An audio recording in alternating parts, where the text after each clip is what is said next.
ସମସ୍ତଙ୍କୁ ଜୟ ଗୁରୁ। ଶ୍ରୀ ଶ୍ରୀ ଆଚାର୍ଯ୍ୟ ଦେବ ଆମକୁ କୌଣସି ଗୁରୁ ଭାଇକୁ ଏକୁଟିଆ ଛାଡ଼ିବାକୁ ମନା କରିଛନ୍ତି। ପ୍ରତ୍ୟେକ ଗୁରୁ ଭାଇକୁ ଆଶା ଭରସା ବଳ ଦେବାକୁ କହିଛନ୍ତି। ଆମ ପାଖକୁ ଯିଏ ବି ମିଶିବ ସେ ଯେମିତି ଆଶା ଭରସା ବଳ ପାଇକି ଯାଏ।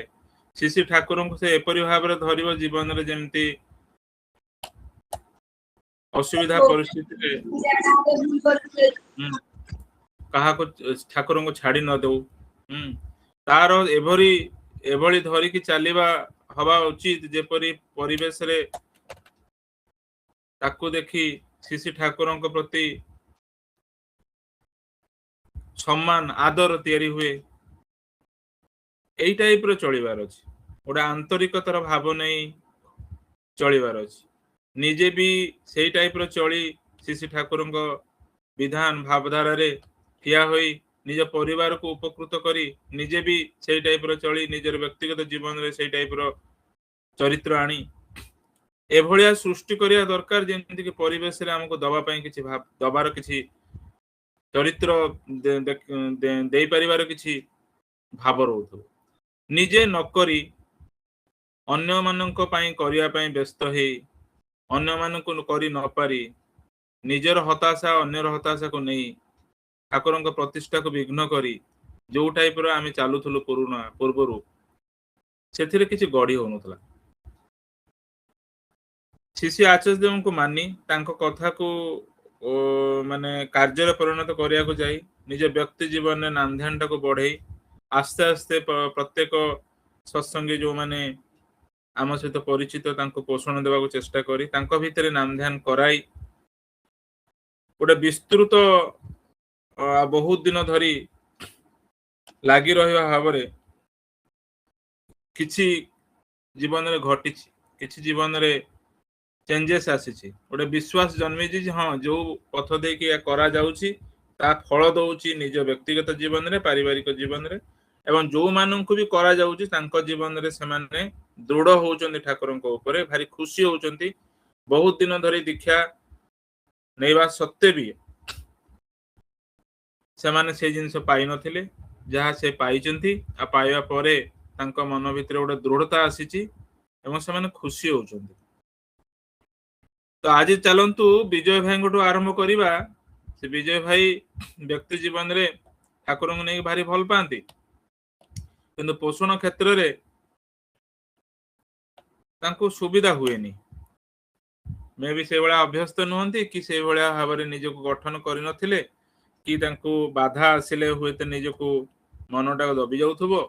କଣ କିଛି କାରଣ ଥିଲା ଯାହା ଫଳରେ ପୋଷଣଟାକୁ ସେ ବଡ କରିପାରୁନଥିଲେ। କିନ୍ତୁ ଆମ ଗ୍ରୁପରେ ସମସ୍ତେ ପୋଷଣକୁ ବଡ କରିବାକୁ ଯାଇକି ବହୁତ କିଛି ଆଗେଇଛନ୍ତି। ଏଇ ସାହା ଭରସା ଆଉ ଶିଖିବା ଜାଣିବା ଲାଗି ରହିବା ଯୋଡା ଯୋଡି ହେଇକି କାମ କରିବା ଠାକୁରଙ୍କର ଆ ଭିତରେ ଦେଇକି ସେ କେତେବେଳେ ନିଜକୁ ହଜେଇ ଦେଇଛନ୍ତି ସେ ପୋଷଣ ଭିତରେ। ଏବଂ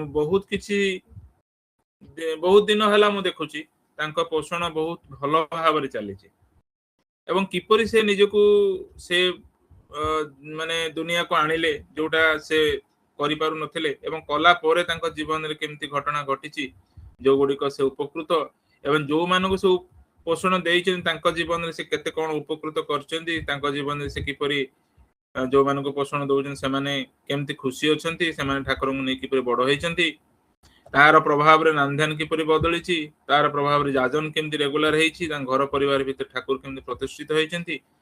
ଏଇ ଯୋଉ ପୋଷଣଟା କରିବା ପାଇଁ କହୁଛନ୍ତି ଆଚାର୍ଯ୍ୟ ଦେବ ମଣିଷକୁ ବଞ୍ଚାଅ ବଞ୍ଚାଅ ବଞ୍ଚାଅ, ତ ବଞ୍ଚେଇବାର ଯୋଉ ଷ୍ଟେପଟାକୁ ନେଇକି ଆମେ ଆଗେଇଛେ ତା ଭିତରେ ଦେଇକି କଣ ଘଟଣା ଘଟିଛି ଆସନ୍ତୁ ତାଙ୍କଠୁ ଶୁଣିବା।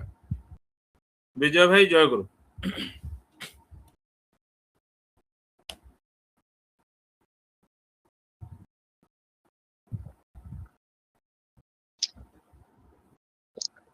परम प्रेममय श्री ठाकुर चरण मोर प्रणाम।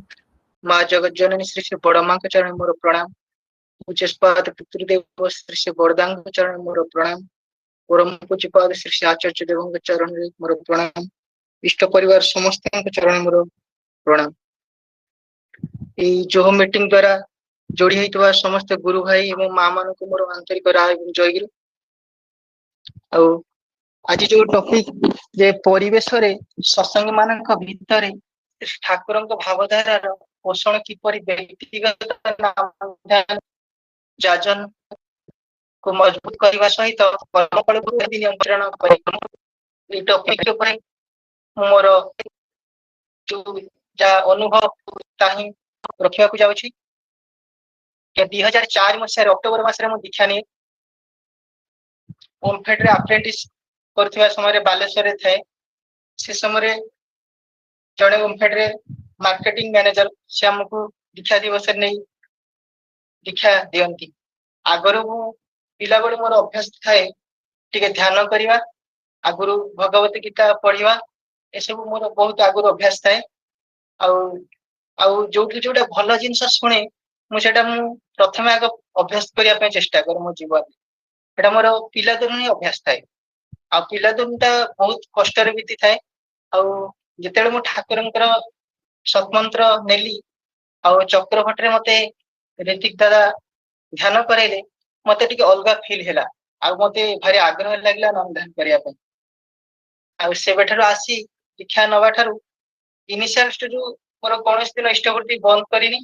ନାମ ଧ୍ୟାନ ଯୋଉ ଭଳିଆ କରିଚାଲିଲି ଏବଂ ପାଖରେ ଥିବା ସେଇ ଗୁରୁ ଭାଇଙ୍କ ଠାରୁ ବହି ମଧ୍ୟ କିଛି ପଢିବାକୁ ପାଇଗଲି। ଆଉ ମୋର ଭାରି ଉତ୍ସାହ ଆଗ୍ରହ ମୁଁ ସେ କାମ କରିଚାଲିଥାଏ। ଆଉ ପ୍ରତିଦିନ ପ୍ରତି ଆନନ୍ଦରେ ବିତୁଥାଏ। ପ୍ରଥମେ ନାମ ହଉନଥାଏ, ଜବରଦସ୍ତ କରି ନାମ କରିବାକୁ ପଡିଥିଲା। ତାପରେ କିନ୍ତୁ ଏତେ ଅଭ୍ୟସ୍ତ ହେଇଗଲା, ପୁଣି ଶିଶୁ ପ୍ରଜୟ ବ୍ରତ ବି କରିନେଲି ସାଙ୍ଗେ ସାଙ୍ଗେ ଦୀକ୍ଷା ନଉନୁ। ଆଜ୍ଞା ଦୀକ୍ଷା ନେଲା ଠାରୁ ଆମିଷ ପିଆଜ ରସୁଣ ଯୋଉ ଦିନଠୁ ଠାକୁର ଅନୁକୂଳ ଚନ୍ଦ୍ର ବହିରେ ପଢିଲି ଯେ ଏଇ ସବୁ ଖାଦ୍ୟ ଖାଇଲେ ଧ୍ୟାନରେ ବାଧା ହବ, ସେଗୁଡା ମଧ୍ୟ ମୁଁ ଛାଡିଦେଲି। ଏଇଭଳି ମୋର ଅଭ୍ୟାସରେ ନାମ ଧ୍ୟାନ ଟା ବହୁତ ଜୋରେ ଚାଲିଥିଲା। ଶିଶୁ ପ୍ରଜୟ ବ୍ରତ ବି ମଧ୍ୟ ଆରମ୍ଭ କଲି। ହବିଷାନ ମାସେ କେ 15 ଦିନ କେ ଥରେ ଥରେ କରିନିଏ। କିନ୍ତୁ 6-7 ମାସ ବହୁତ ଭଲରେ ଚାଲିଲା। ଏମିତି କି ଏତେ ଟ୍ୟୁନ ହେଇଗଲା ଯେ ଯେତେବେଳେ ଆଶ୍ରମରୁ ଆଚାର୍ଯ୍ୟଙ୍କ ନିର୍ଦ୍ଦେଶ ଥାଏ ଦୀକ୍ଷା ଦିବସରେ ଦୀକ୍ଷା ଜଣେ ଦିଟା ଦେବେ ବୋଲି, ଅଟୋମେଟିକାଲ ଦୀକ୍ଷା ମୋର ଠିକ ହେଇଯାଇଥାଏ। ମୁଁ କହିନଥାଏ, ଏମିତି ଯାଜନ ଫଳରେ ହେଇଯାଇଥାଏ। କିନ୍ତୁ ବାଧା ସୃଷ୍ଟି ହେଲା ଯେତେବେଳେ ସେଇ 6-7 ମାସ ପରେ ମୁଁ ଚାକିରିର ଅନୁସନ୍ଧାନରେ ବୁଲିଲି। ଆଉ ସେଠି ହିଁ ବାଧା ସୃଷ୍ଟି ହେଲା।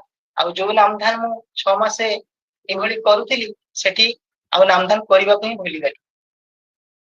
ଆଉ କିଛି ଦିନ ପରେ ସେଇ ଝଡଝଞ୍ଜା ଭିତରେ ମୁଁ ଜବ ତ ହେଲା, କିନ୍ତୁ ଆଉ ନାମଧାନକୁ ବଜାଇକି ରଖିପାରିଲି। ସେଇ ଫଳରେ ତାପରେ ଏଇଭଳି ବହୁତ ଆଗରୁ ନାମଧାନର ବର୍ତ୍ତମାନ ନାମଧାନ ବହୁତ ଡିଫରେନ୍ସ ଆସିଛି। ସେତେବେଳେ ନାମଧାନ ଗୋଟେ ଦିନ ସପ୍ତାହକେ 3-4 ଦିନ ଏମିତି ଗ୍ୟାପରେ ନାମଧାନ ହେଉଥିଲା। ସେଗୁଡା କିନ୍ତୁ ଏକାଥରେ ବସିଲେ ଘଣ୍ଟାଟେ ବସି ହେଉଥିଲା, କିନ୍ତୁ ପରେ ତା ପରଦିନ ମୂଳରୁ ବନ୍ଦ ହେଇଯାଉଥିଲା।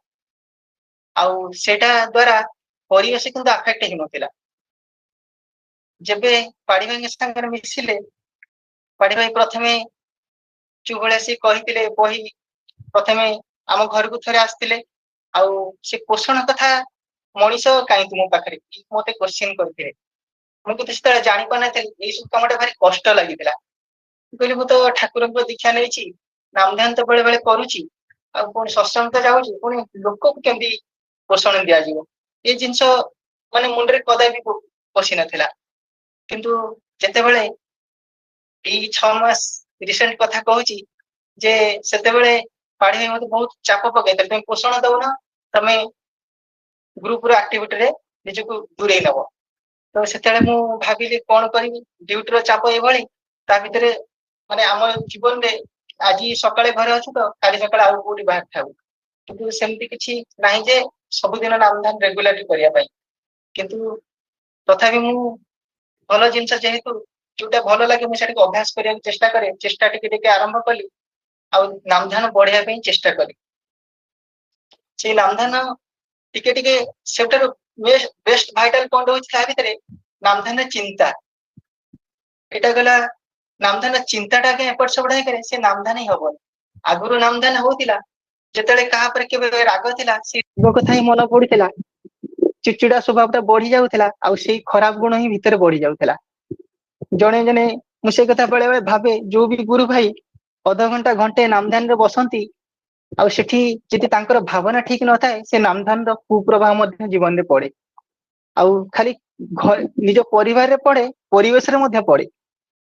ଆଉ ସେଇ ଭାଇଙ୍କୁ ଆହୁରି ଅଧିକ ଖରାପ କରିବା ପାଇଁ ମଧ୍ୟ ସେଟା ଗୋଟେ ନିଜର ହିଁ ତାଙ୍କର ଚେଷ୍ଟା, ଅଜାଣତରେ ସେ ନିଜକୁ ଚେଷ୍ଟା କରୁଥାନ୍ତି କି ନିଜକୁ ହିଁ ଆହୁରି ଅସୁବିଧାରେ ପକେଇବା ପାଇଁ। ତ ନାମଧାନରେ ପ୍ରଥମ ଷ୍ଟେଜ ଚିନ୍ତାର ଯୋଉ ନିୟନ୍ତ୍ରଣ ଟା କିପରି ହେବ, ପାଢୀ ଭାଇଙ୍କ ଠାରୁ ସେଇଟା ଶିଖିବାକୁ ମିଳିଲା ଗ୍ରୁପରେ, ଯେ ପ୍ରଥମେ ଚିନ୍ତାଟା କଣ ହେବା ଦରକାର ନାମଧାନ। ଆଉ ସେଇ ନାମଧାନ ର ଚିନ୍ତା ଯେତେବେଳେ ବଦଳେଇ ଦିଆଗଲା, ତାର ରେଜଲ୍ଟ ଆଜ୍ଞା ଯାହା କହିକି ସରା ନ ଯାଇପାରେ। ତାର ପ୍ରଭାବ ମୁଁ ପରିବାରରେ ପାଇଲି, ପରିବେଶରେ ପାଇଲି, ଆଉ ଅଜାଣତରେ ପୋଷଣ ଦେବା ମଧ୍ୟ ଶିଖିଗଲି। ଆଉ ଗ୍ରୁପ ରେ ଥିବା ଲୋକମାନେ ମଧ୍ୟ ସେମାନେ ମଧ୍ୟ ବହୁତ ଉପକୃତ ହେଲେ। ଆଉ ଏଇଟା ବେଶୀ ଦିନ ହେଇନି, ଏଇ 7-8 ମାସ ଭିତରେ ଏସବୁ ଘଟି ଯାଇଛି। ଆଉ ତା ଭିତରେ ସବୁଠାରୁ ଗ୍ରୁପରେ ବଙ୍ଗଳା ଶିକ୍ଷା ମଧ୍ୟ ଏତେ ଶୀଘ୍ର ହେଇଗଲା, ତା ମଧ୍ୟ ଆମେ ଜାଣିନଥିଲୁ। ଆଗରୁ ଆମେ ସାଧାରଣ କହିଥାଏ ଯେ ନାମଧାନ ଯେମିତି ଆମକୁ କୁହାଯାଏ ସେମିତି କରିଥାଏ, କିନ୍ତୁ ତା ଭିତରେ ଆମେ ଟିକେ ଆନନ୍ଦ ପାଇଥାଏ। ନାମରେ ଆଜ୍ଞା ବହୁତ ଆନନ୍ଦ ମିଳେ, କିନ୍ତୁ ଚିନ୍ତା, ମୁଁ ଯଦି ରାଗି କରି କାହାକୁ ଆସିଥିବି ଆଉ ଧ୍ୟାନ ସମୟରେ ରାଗ କଥାଟା ମନେ ପଡିଲା, ମୋ ଭିତରେ ସେ ରାଗଟା ହିଁ ବଢିଯାଏ। ତାପରେ ଗ୍ରୁପରେ ଜଏନ ହେଲା ଠାରୁ ଯେତେବେଳେ ଚିନ୍ତାକୁ ନିୟନ୍ତ୍ରଣ କରାଗଲା ଧ୍ୟାନ ସମୟରେ, ପ୍ରଥମ ପ୍ରଭାବ ପରିବେଶରେ ପଡିଲା। ଯେ ଆମ ଘରେ ଯୋଉ ଅମଳ ଘଟିଥିଲା, ମାନେ ଶାଶୁ ବୋହୂଙ୍କର ଯୋଉ ଟିକେ ଟିକେ ସବୁବେଳେ ଅମଳ ହୁଏନି, କେମିତି କେତେବେଳେ କେମିତି ଯୋଉ ଅମଳଟା ହଉଥିଲା ସେଟା ପୁରା ଜିରୋ ହେଇଗଲା, ନିଲ୍। ଆଉ ଘରକୁ ଆସିଲେ ଗୋଟେ ଆନନ୍ଦ ଫିଲ୍ ହେଲା। ଅଜଣାନ୍ତରେ ପିଲାଙ୍କର ସେଲ୍ଫ ଷ୍ଟଡି ମଧ୍ୟ ବଢିଗଲା। ଯୋଉଟା ଆମେ କେବେ ବହୁତ ବିରକ୍ତ ହେଇ ପିଲାଙ୍କୁ ପାଠ ପଢେଇବା ପାଇଁ ଚେଷ୍ଟା କରେ, କିନ୍ତୁ ମୁଁ ଦିନେ ବସି ଭାବିଲି, ଆମେ ପିଲାଙ୍କୁ ବୁଝଉଛେ କିନ୍ତୁ କେବେ ଠାକୁରଙ୍କ ଭଳିଆ କଣ ବୁଝେଇଛେ? ତ ଆମେ ତ ଦୀକ୍ଷା ନେଇଛେ ଠାକୁରଙ୍କଠୁ ଶିଖିବା ପାଇଁ, ଆଚାର୍ଯ୍ୟଙ୍କ ଠାରୁ, ପୁଣି ଜୀବନ୍ତ ଆଚାର୍ଯ୍ୟ ଅଛନ୍ତି ତାଙ୍କ ଠାରୁ ଶିଖିବା ପାଇଁ, କିନ୍ତୁ ମୁଁ ବୁଝେଇଛି ସବୁବେଳେ ଆମ ଭଳିଆ, ଆମେ ଯୋଉ ଭଳିଆ ପରିବେଶରୁ ଶିଖିଛେ ସେଇ ଭଳିଆ। ତାର ରେଜଲ୍ଟ ଆଜ୍ଞା କେମିତି ପାଇବା? ତ ସେଠି ଆମକୁ ମିଳିନଥିଲା, କିନ୍ତୁ ଯେବେଠାରୁ ଏଇଭଳି କରିବାକୁ ମିଳିଲା, ଆସ୍ତେ ଆସ୍ତେ ଧୀରେ ଧୀରେ ପରିବର୍ତ୍ତନ ହେଲା। ଆଉ ଯୋଉମାନେ ବି ମିଶିଲେ ପରିବାରରେ, ବନ୍ଧୁ ରିଲେଟିଭରେ, ସେମାନେ ମଧ୍ୟ ଧୀରେ ଧୀରେ ଅନୁଭବ କଲେ। ତାପରେ ପାଢୀ ଭାଇଙ୍କ ଯେତେବେଳେ ପୋଷଣ ଦେବା ପାଇଁ ଚାପ ପଡିଲା, ଧୀରେ ଧୀରେ କରି 4-5 ଜଣ ପୋଷଣ ଦେବା ପାଇଁ ଚେଷ୍ଟା କଲି ସିଧା ଜଣାରେ, ଜଣେ 2 ଜଣ 3 ଜଣ, କିନ୍ତୁ ଆଜି ପୋଷଣ ଗ୍ରୁପରେ 19 ଜଣ ରହିଛନ୍ତି। ଆଉ ସେମାନେ ମଧ୍ୟ ଏତେ ଉପକୃତ ହେଇଛନ୍ତି, ତାଙ୍କ ଠାରୁ ଶୁଣିଲେ ମତେ ମଧ୍ୟ ବହୁତ ଆନନ୍ଦ ମିଳେ। ଆଉ ତା ଭିତରେ ନାମଧାନ ଯେତେବେଳେ ବଢିଗଲା, ତା ଭିତରେ ଯାଜନ ମତେ ବହୁତ ଗୁଡେ ପଏଣ୍ଟ ମିଳିଗଲା, ଯାହା ବର୍ତ୍ତମାନ ଲୋକର ସମସ୍ୟା। ତ ଯେମିତି ଆମେ ଡିପିୱାର୍କ ଯାଉଛେ, ଲୋକଟାକୁ ଭଲ ସେ ବୁଝୁନେ, ନିଜେ ନାମ ଧ୍ୟାନ ନ କରି ତାଙ୍କୁ ନାମ ଧ୍ୟାନ କରିବା ପାଇଁ ପୁଶ କରୁଛି, ଯୋଉଠୁ ଆଜ୍ଞା କଦାପି ଫଳପ୍ରଦ ହଉନି। ତାପରେ ଏମିତି ଆମେ ବହୁତ ଡିପିୱାର୍କରେ ମଧ୍ୟ ଭୁଲିଥାଉ ଆଗରୁ, କିନ୍ତୁ ଏଇଭଳି ଯେତେବେଳେ ଏଇଭଳି ନାମଧାନ ଏବଂ ବହି ପଢାଟା ଆରମ୍ଭ ହେଲା କଣ୍ଟିନ୍ୟୁ, ଡିପିୱାର୍କ ପ୍ରଭାବ ଟା ଅଲଗା ପ୍ରକାର ପଡିଲା। ଆଉ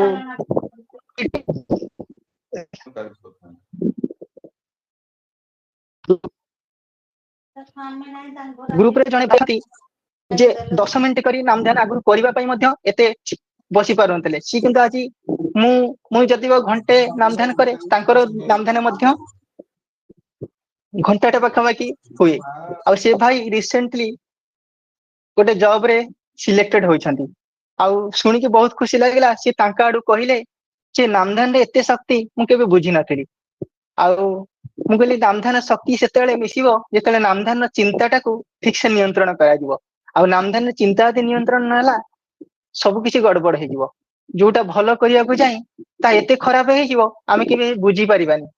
ଠାକୁରଙ୍କ ପାଖରେ ପ୍ରାର୍ଥନା କରିବା ଯେ ମୁଁ ତ ଏତେ ନାମଧାନ କଲି, ସତ୍ସଙ୍ଗ କଲି, ମୋର ରେଜଲ୍ଟ ମୋର ଏଭଳି ସିଚୁଏସନ କାହିଁକି ଘଟିଲା? ଯାହା ଆଜିକା ଡେଟ ରେ ହାତ ବୁଲେଇଲେ ଆଜ୍ଞା ଘରେ ଘରେ ବୁଲିଲା ବେଳକୁ ସ୍ୱସ୍ତିନ ଗୁରୁ ଭାଇ ବିଗିଡି ଯାଇଛି ସେମାନଙ୍କ ପାରିବାରିକ ଜୀବନ, ଆଉ ସବୁ ପ୍ରକାର ସମସ୍ୟା ଭରି ଯାଇଛି। କିନ୍ତୁ ଏଇ ନାମ ଧ୍ୟାନ ଆଉ ଚିନ୍ତା ନିୟନ୍ତ୍ରଣ ଫଳରେ ଠାକୁରଙ୍କ ଏମିତି କିଛି ପଏଣ୍ଟ ମିଳିଯାଇଛି, ଯାହା ଯାଜନରେ କୌଣସି ପ୍ରକାର ଅସୁବିଧା ଛିଡା କରୁନି। ସବୁ ପ୍ରକାର ସମସ୍ୟା ସମାଧାନ କଲା ଭଳିଆ ଏମିତି କିଛି ମିଳିଛି ଯାହା ସମସ୍ତେ ନିଜେ ଉପକୃତ ହେବା ସାଙ୍ଗରେ ସମସ୍ତେ ଉପକୃତ ହେଉଛନ୍ତି। ଆଉ ଏଇ ନାମକୁ ଆମେ ଯଦି ଠାକୁରଙ୍କର ସବୁ ଆମେ ଯଦି ଠିକ ଠିକ ଠାକୁରଙ୍କଠୁ ଆଚାର୍ଯ୍ୟଙ୍କ ଠାରୁ ଶିଖିବା, ଦେଖିବା ଆଜ୍ଞା ଗୋଟେ କର୍ମଫଳ କଥା ପୁଣି କୁହାଯାଉଛି ଏଠି। ଯେତେବେଳେ କର୍ମଫଳଟା ଆମର କାହିଁକି ହୁଏ ନା, ଆମେ ଆଜି ପର୍ଯ୍ୟନ୍ତ ଶିଖିଛେ ଆମର ବାପା ମା ଭାଇ ଭଉଣୀ ସାଙ୍ଗସାଥି ଯାହା ସାଙ୍ଗରେ ମିଶିଯାଏ ତା ଠାରୁ ଶିଖିଛେ, ଯାହାକୁ ଭଲ ପାଇ ଯାଇଛେ ତା ଠାରୁ କିଛି ନା କିଛି ଗୁଣ ଆମ ଭିତରେ ଟ୍ରାନ୍ସଫରରେ ପଶିଛି। କିନ୍ତୁ ଆମେ ଠାକୁରଙ୍କୁ ଭଲ ପାଇଛେ, ଯଦି ଠାକୁରଙ୍କୁ ଗ୍ରହଣ କରୁଛେ ଏଇଥିପାଇଁ ଯେ ଆମେ ଠାକୁରଙ୍କୁ ଗୁରୁ ରୂପେ ଗ୍ରହଣ କଲେ, ଗୁରୁଙ୍କ ଠାରୁ ଶିକ୍ଷା ପାଇଲେ, ଗୁରୁ ଭାଇଙ୍କ ଠାରୁ ନୁହେଁ କିମ୍ବା ପରିବେଶରୁ ନୁହେଁ। ଆଉ ଯଦି ଆମେ ଗୁରୁଙ୍କ ଠାରୁ ଶିଖିବା ଆଉ ଜୀବନ୍ତ ଆଚାର୍ଯ୍ୟଙ୍କ ଠାରୁ ଶିଖିବା, ଦେଖିବା ଆମର କର୍ମ ହିଁ ନିୟନ୍ତ୍ରଣ ହେଇଯିବ। ଆଉ କର୍ମ ଆଉ ସବୁଠାରୁ ଭଲ ହବ। ଯେମିତି ଆମେ ଗୋଟେ ଅସୁବିଧାରେ ପଡୁଛେ, ସମାଧାନଟା କେମିତି ଶିଖିଥିବା ଆଗରୁ ଶିଖିଥିବା ଶିକ୍ଷା ମୋ ମୁଣ୍ଡରେ କିଛି ରହିଛି, ଆଉ ସେଇଟାକୁ ମୁଁ ଆପ୍ଲାଏ କରୁଛି। ସେଇଟାକୁ ଯଦି ମୁଁ ଆପ୍ଲାଏ ନ କରି ମୁଁ ସେତେବେଳେ ଠାକୁରଙ୍କ ଠାରୁ ସେଇ ଜିନିଷଟା ଶିଖିବି ଆଉ ମୁଁ ଆଚାର୍ଯ୍ୟଙ୍କ ଠାରୁ ଯାଇକି ସେଇଠି ଶିଖିକି ଆସିବି, ତ ସେଠି ସେଇ ପ୍ରୋବ୍ଲେମ ଟା ନିଶ୍ଚିତ ସଫଳ ହବ ଆଉ ସେ ସମସ୍ୟା କଦାପି ରହିବନି। ଆଉ ଆଜିକା ଡେଟରେ ମୋର ଯଦି କାମଟା ପୁରା ମଜବୁତ କରିବାର ଅଛି, ତ ସେଇଟା ଆଚାର୍ଯ୍ୟଙ୍କ ଠାରୁ ସେଇ କାମର ପ୍ରଣାଳୀଟା ଶିଖିବାର ଅଛି ଆଉ ଗୁରୁଙ୍କ ଠାରୁ ଶିଖିବାର ଅଛି। ଦେଖିବେ ସେ କାମଟା ପୁରା ମଜବୁତ ହବ ଆଉ ନିର୍ଭୁଲ ହବ। ଆଉ ଯେତେବେଳେ ଆମେ ଆମ ଭଳିଆ ଶିଖିଥିବା ପୂର୍ବରୁ ଶିଖିଥିବା ପରିବେଶରୁ ସେଇଭଳିଆ କାମ କରେ, ତ ସେତେବେଳେ କାମଟା ଭୁଲ ବଟା ଖାଇ ଆମକୁ କର୍ମଫଳ ଦିଏ। ତ ଏଇଭଳି ଆମେ ଚାହିଁଲେ ଆମର କର୍ମଫଳ ମଧ୍ୟ ବଦଳିଯିବ।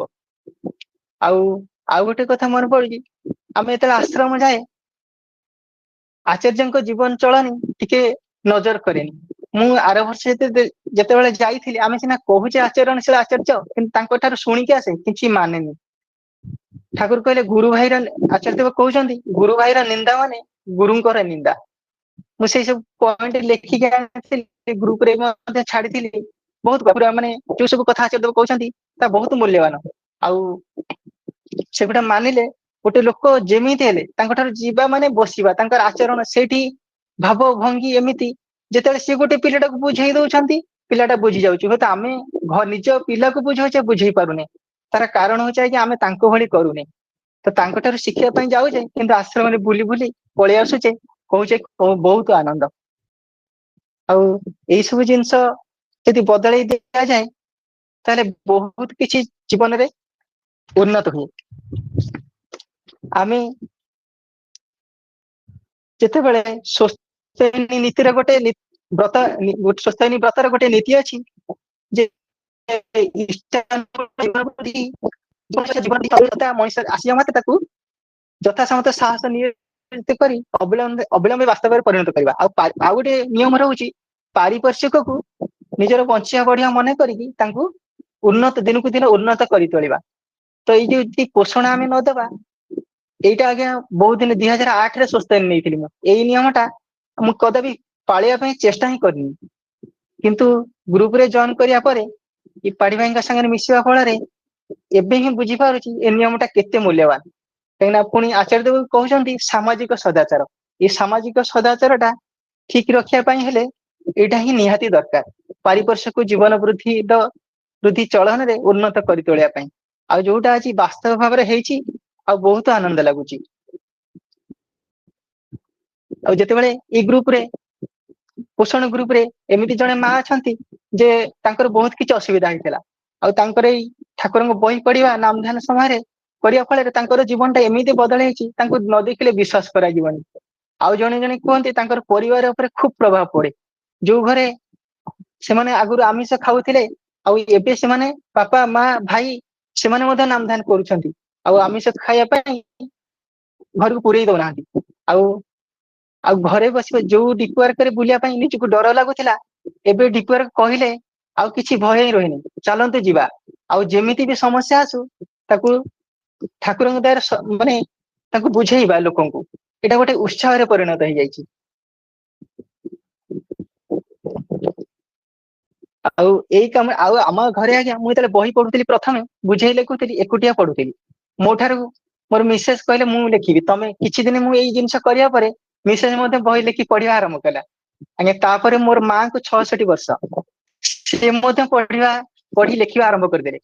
देखा देखी मु आज्ञा क्या कदापि निजे भी कहनी पढ़िया तापर आमर बड़ पुओ जे बयस तार 12 वर्ष सी निजे लेखिबा आरंभ करिछि आ या द्वारा तार सेल्फ स्टडी निजे बहुत मात्रा बढ़ी जाइछि आज्ञा विश्वास करियानी ताकू देखा देखी आ गोटे सान पुओ अछि हमर ताकर बयस 5 वर्ष सी मुझे कहला बाबा मु लेखिबी ठाकुर विषय हाउ ये या देखी परिवार जे की उत्साह कही की बुझा जाई पारे ना आउ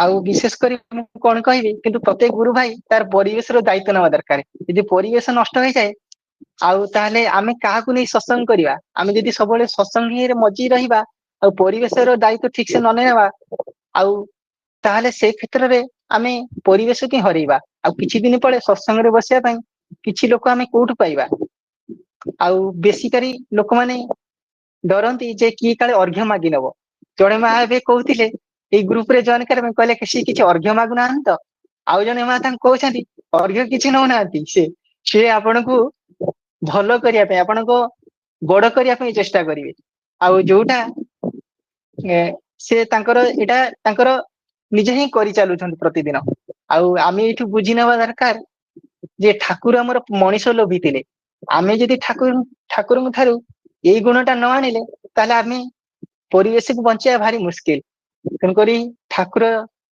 आमे जंती अर्थ को लोभ करे 2 टंका लगाई 10 टंका पाइबा कोठी आमे जानिनी पुणी आमे जेतेले पुओ झियो को लोभ करे को स्कूल रे केमिति उन्नति हबो आमे जानिनी आ कोठी पढेले भल हबो किंतु ठाकुर हमर मनीष लोभी थिले आमे मध्ये ठाकुरंग थारु किछि शिखि नवा दरकार जे आमे केमिति मनीष लोभी हबा आ मनीष लोभी हेले ही तापरे सेई बाणी आम भितर आसीबो मनुष्य अपन टका टाका पर जत पारिस मानुष धर आ सेतिरे ही आमे जत्ते मनीष लोभी हबा सेते परिवेश रो जत्न नै परिबा आ सेमानकर मन मंगल करि परिबा तेनकर एई ग्रुप रे जॉइन हेतवार मु निजको बहुत धन्य मन करछि आ मते एते खुशी लागु चाची आ किछि माने वर्षे 2 वर्ष हम किछि जानुनी किछि दुख ही किछि जणा पडुनी मते आउ गोटे कथा कहूची आजि का डेट रे समस्तंकर गोटे समस्या समय अभाव समस्त कहती किंतु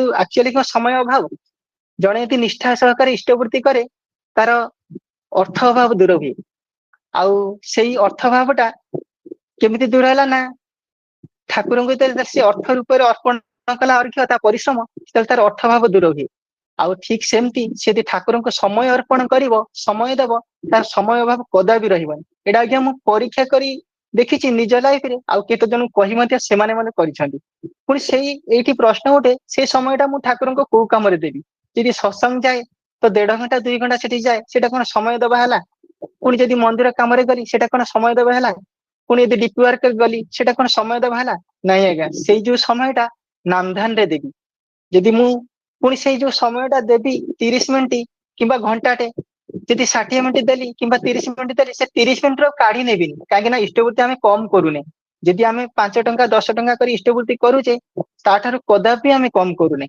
आउ तेनकरी ठाकुर को जो समय दबा 24 घंटा रो यदि ध्यान पाई मु 30 मिनिट रखिली किबा 60 मिनिट रखिली किबा ताठारु अधिक रखिली ताठु कम करिबिनी यदि मु एई भलिया सब बेले ठाकुर को समय दिए निश्चय ए जुग पुरुषोत्तम से तांकु यदि समय दिया जाए से समय कदापि आपण को अभाव हमको अभाव कदापि हबन या निश्चित परीक्षित बहुत लोकंक अभिज्ञता रो शुणी जे समय तांकु देले समय कदापि अभाव हबन किंतु से समयटा को काम रे देबी ठीक से जानि नेबा दरकार आउ सेटा हला नामधान आउ नामधान द्वारा ही तांकु जेते समय दिया जाए तांको कथा भबा जाए और देखिए समय कदापि अभाव हबन समय अभाव समस्या निश्चय दूर हो दादा एतिक रहुची समस्त जय गुरु जय गुरु आमर सत्संगी मानकर सबुठ बड़ फाजलामी कौन जानी ए फाजलामी है या जे आमे करिवुनी किंतु कहला बेल को आमे का माने कोड पछरे भी रहिबुनी सब बळे आगुआ रहिबु तो प्रथम कथा हला आमे जते बळे नाम ध्यान टाको करिया पे चाहूचु तो निजे आगे किछि मास भलरे करू तार भलो फलटा कौन पाऊ आ आग्रह रे निजे निजे करू विभिन्न परिस्थिति असुविधा बाधा हाँ एसबूर परीक्षा बेल जो से समय नाम ध्यान आमर कौन हलचल होउची कि करवा बंद कर दउछु कि एसबू परीक्षा करनु कारण आमे जहाँ को कहबू ता पूर्व आमे निजे जदि से गुड़िक अतिक्रम करूँ से लोकटी जो पचार से कहवाक हाँ आमको आ बाधबनी आमे जेहेतु आगेचु तार बाटटा को कहीपर आम सत्संग दुनिया रे सबुठ बड़ प्रोब्लेम है खाली माने अन्य लोक को उपदेश देवाई आगे जाऊ किंतु केभे भी सेटा को भलरे करि न थाउ आम पाखरे से बड़ा अभिज्ञता न थाए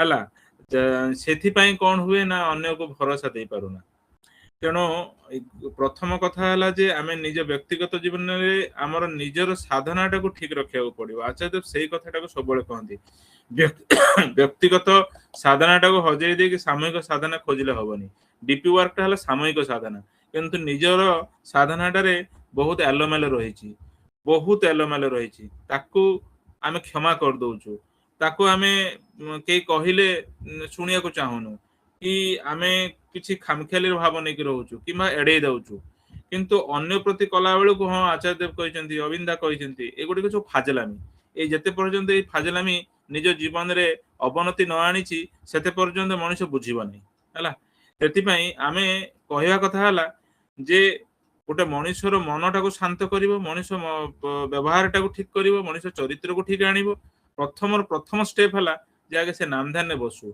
आ नाम ध्यान रे से निजेर भूल काढ़ू निजेर असुविधा गुड़िक काढ़ू एवं तार समाधान खोजू से बही माध्यम ठाकुर जो जीवंत हो उठी एटा जदि न रहा आ सबू तो माने डुप्लिकेट जो गुरु भाई भी कह से कौन ठीक कौच किसी गारंटी ना आम आचार्य पाखे डायरेक्टली जाकि बसुनु कि शुणुनु तेणु बही हूँ आम गोटे मध्यम जो मध्यम देख ठीकटा जाना आ बहीटा को जब आम पढ़ानी बुझला भाया बुझानी बुझेला भाया बुझेबानी हाँ आउ एपटे नाम ध्यान आम निज भूल गुड़ा काढ़ानी अन्य मानकर भूल देखा अन्य मानकर जमी बाहर दुनिया सेमती भीतर दुनिया नाम ध्यान हम ताहले किछि फरक पड़ोनी जीवन में किछि लाभ हेनी गोटे बाह्य मनीष आमर चेंजेस टाकू किछि लक्ष्य करें से कौन आकृष्ट हम ठाकुर प्रति तेणु गोटे जिनस है प्रथमे आम जो चिंताटा करुचे से चिंताटा नाम ध्यान रे ठीक ठीक भाव में आने दरकार अन्यर मंगल कर भाव आनबार अच्छी अन्यर भल कर भाव आनबार अच्छी अन्य को बड़ कर भाव आनबार अच्छी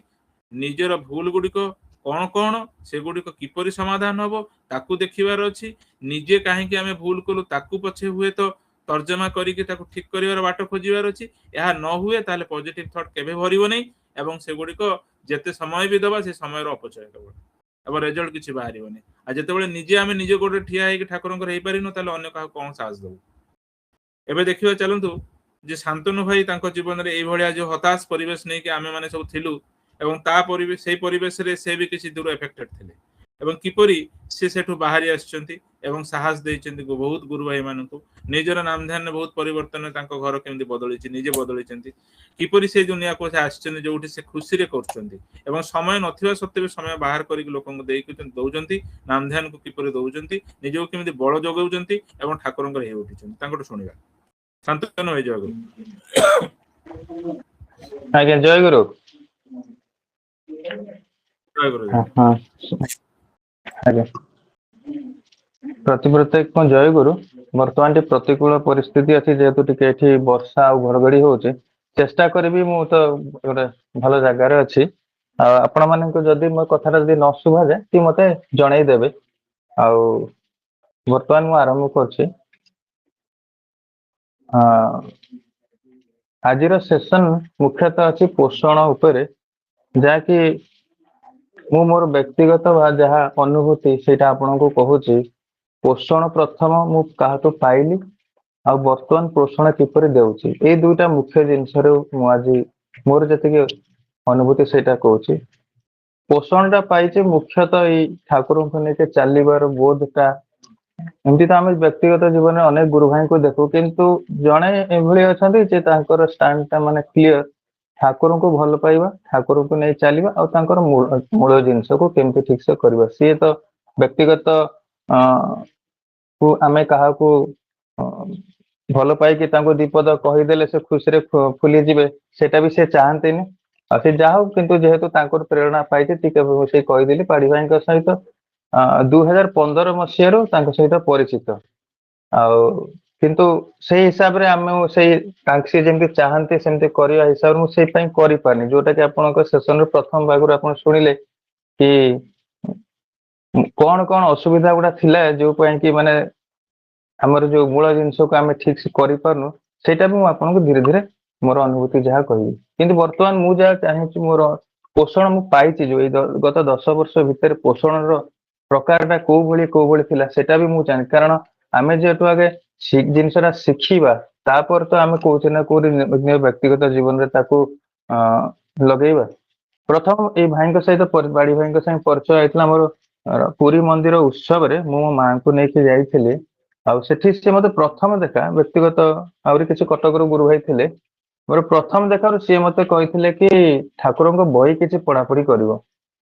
ଆଉ ଏମିତି ମୁଁ ବହୁତ ଗୁରୁ ଭାଇଙ୍କ ସାଙ୍ଗେ ମିଶେ କିନ୍ତୁ ବ୍ୟକ୍ତିଗତ ଭାବେ, କିନ୍ତୁ ଏଇଭଳିଆ ଜିନିଷ ଏତେ ଜୋର କି କେହି କହିନାହାନ୍ତି କି ହଁ ଠାକୁରଙ୍କ ବହି ପଢାପଢି କରିବ। ମୁଁ ପଢାପଢି କରେ, ତାପରେ ମୋର କଣ ମନେ ହେଲା ମୁଁ କିଛିଟା ବହି କିଣିଲି ତାପରେ ମୁଁ ଆଣିକି, କାରଣ ବେଳେ ବେଳେ ଆମେ କଣ ସତ୍ସଙ୍ଗରେ ତ ଭଲ ଜିନିଷ ଶୁଣି ଯାଉ କି ଭଲ ଖାଇବା ବି ଖାଇଦଉ, କୌଣସି ଜିନିଷ ଗୋଟେ ଭଲ ରହିଯାଉ, ସେ ଏକ୍ସାଇଟମେଣ୍ଟ ଟା କିଛି ଦିନ ରହେ। ବହି ତ କିଣିଦେଲି ସିନା, କିନ୍ତୁ ତାପରେ ଥରେ ଦିଥର 5 ଲାଇନ ପଢିଲି, ତାପରେ ସେ ତାଙ୍କ ବାଟରେ ମୋ ବାଟରେ, ଏଇଭଳି ଚାଲିଥିଲା। ପ୍ରସଙ୍ଗକ୍ରମେ ଭାଇଙ୍କ ସାଙ୍ଗେ ଯୋଗାଯୋଗ ପୁଣି ହେଲା ଯାଇ ଦଶହରା ସମୟରେ, ଆ ଭିତରେ 7-8 ମାସ ପଳେଇଥିଲା।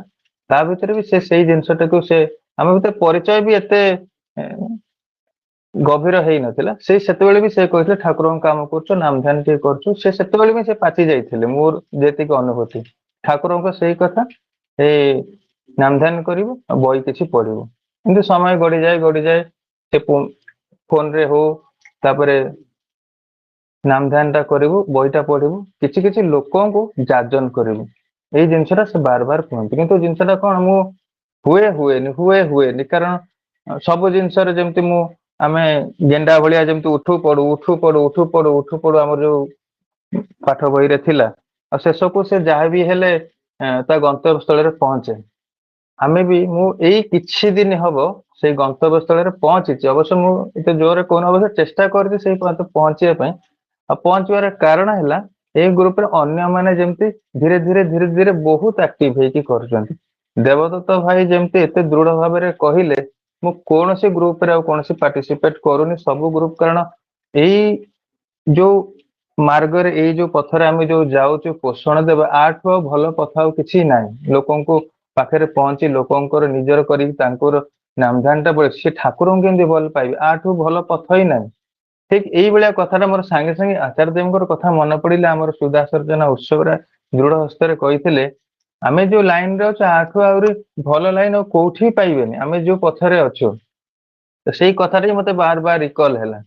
ତାପରେ ଅନ୍ୟ ମା ମାନେ ବି ଯୋଉ ଭଳି ପୋଷଣ ଦେଇକି ତାଙ୍କର ପରିବାର ଟା ଯେମିତି ସେ ସଜାଡି ଚାଲିଛନ୍ତି, ସେମାନେ ଅପେକ୍ଷାକୃତ ଯୋଉ ଭଳି ନିଜର ପରିବାରକୁ ଗୋଟେ ଯୋଉ ପରିସ୍ଥିତିରୁ ତାକୁ ଆଣିକି ଅନ୍ୟ ପରିସ୍ଥିତିକୁ ଆଣିଛନ୍ତି ନିଜର ସାଧନା ବଳରେ, ସେଇ ଜିନିଷଟା ମତେ ବାର ଏଇ ଧ୍ୟାନ କଲା ଭିତରେ କି ନିଜର ସବୁବେଳେ ସେଇ ଜିନିଷଟା ମନେ କଲା କି ଆରେ ଏତେ ଦିନ ଏତେ ବର୍ଷ ଜଣଙ୍କ ସାଙ୍ଗରେ ମିଶିକି କାହିଁକି ତାଙ୍କର କିଛି ଗୋଟେ ବି କିଛି କରିବା, ଆମେ କିନ୍ତୁ ହଉନି ଏଇଭଳିଆ ଗୋଟେ ପଛ ଟାଣ ସଦାବେଳେ ପ୍ରବୃତ୍ତି ଟା ଥିଲା।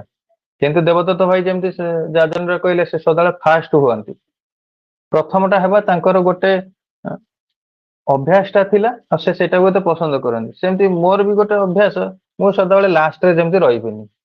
ଲାଷ୍ଟରେ ରହିଲେ କାରଣ ଗୋଟେ ନୋଟିସରେ ପଳେଇ ଆସିବ, ଅନ୍ତତଃ ଲାଷ୍ଟରୁ 2-3ଟା ନମ୍ବର ଯଦି ଉପରେ ରହିଯାଏ, ତାହେଲେ ମୁଁ ଏତେ ନୋଟିସ ହେବିନି। ମୁଁ ତା ଭିତରେ ମୋର ହାଲକା ଫୁଲକା ମୋର ଜୀବନ ଚଲେଇବି। ମୁଁ କମ୍ଫର୍ଟ ଜୋନରେ ନିଜକୁ ରଖିବାକୁ ଚାହେଁ, ନା ତଳେ ରହିବି ନା ଉପରେ ରହିବି, ମଝିରେ ରହିଗଲେ ମୁଁ ମାନେ ହାଇଲାଇଟ ହେବାକୁ ଚାହୁଁନଥିଲି। କିନ୍ତୁ ଏଇ ଜିନିଷଟା ଯେମିତି ଆସିଲେ ପୋଷଣ ଦେବା କ୍ଷେତ୍ରରେ, ନାଇଁ ପୋଷଣ ଟା ନଦେଲେ ବର୍ତ୍ତମାନ ହବନି। ଆଉ ଏବେ କିଛି ଦିନ ହବ ଏହାର ରଙ୍ଗଟା ଲାଗିଛି। ତ ଆର ଭିତରେ ଆଉ କିଛି ଜିନିଷ ମୁଁ ମୋର ବ୍ୟକ୍ତିଗତ ଜିନିଷ ବି କହୁଛି। ବର୍ତ୍ତମାନ ଯେମିତି ପୋଷଣ ଦଉଛି, ସମସ୍ତଙ୍କ ପ୍ରତ୍ୟେକଙ୍କୁ ଫୋନ କରୁଛି। ଆଗେ ମୋର ଗ୍ରାଫ ଟା ବି ଦେଖିବେ ସଦାବେଳେ ଗୋଟେ ଅପ୍ ଡାଉନ ହଉଥିଲା, ଯାହା ମତେ ବି ଭଲ ଲାଗୁନଥିଲା, କାରଣ ପିଲାମାନେ ବି କଥା ଗୁଡା ଶୁଣୁ ନଥିଲେ, କହିବାର ହୁଏତ ଭୁଲ ହଉଥିଲା, ହୁଏତ ତାଙ୍କ ମନକୁ ଛୁଁ ନଥିଲା, ସେଇଭଳିଆ ରେଜଲ୍ଟ ବି କିଛି ଆସୁନଥିଲା। କାରଣଟା କଣ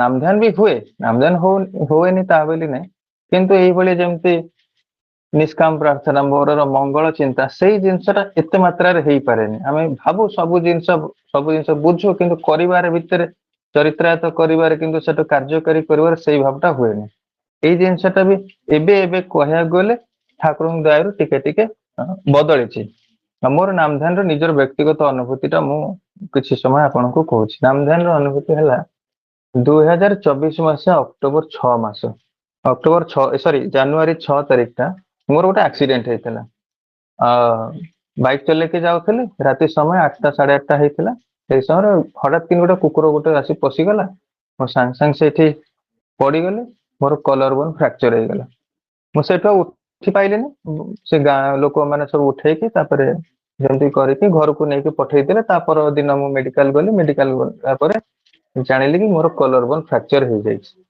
आ जा डॉक्टर कहले 3 मास पाखा पाखी रेस्ट लगी नेबे घर किछि बाहरी बेनी किछि भारी जिंस लेबेनी जहा जहा से कथा कहले ताको तो जेते गोटे एक्सीडेंट हो जाइछ तेणु तार सब जहा करणीय से जिंस तो करबा को पड़िबो तो कथाटा सब मो परिवार वर्ग भितर यही सत्संग गुरु भाई भितर किसी खेल गला तो समस्ते मन दुख करके फोन समस्ते फोन कले तो मत भी गोटे लगिला निजर मनीषर गोटे अहंकार भी थाए कि कौन बोध थाए अरे मोर एत लोक जहाँ चिन्हा परिचय अच्छा जहाँ मोर असमय एत लोक फोन करी कथबार्ता होचन कि गोटे सेव आणुची फल आणुची ये किसी गोटे चलला भितर निजर गोटे परिवेशटा गोटे बहुत बड़ ये फील होता 8 तारिख दिन पाड़ी भाई मत फोन करते 8 तारिख दिन मत पाड़ी भाई फोन कले खाली जस्ट पद दीपद कथा कौन है एक्सीडेंट है मुझे कहली से दीपद कथा ही रखीदेली मुझे कहली हाँ कहीं रखीदे मुझे मु जानी से आगुरी अबिका जो भाया रूप अच्छे से आग रूप नथिले सी हे तो यही कथा जाजन कही पारती कारण मुझे देखी कौ भली थे से निज के ट्रांसफॉर्म कर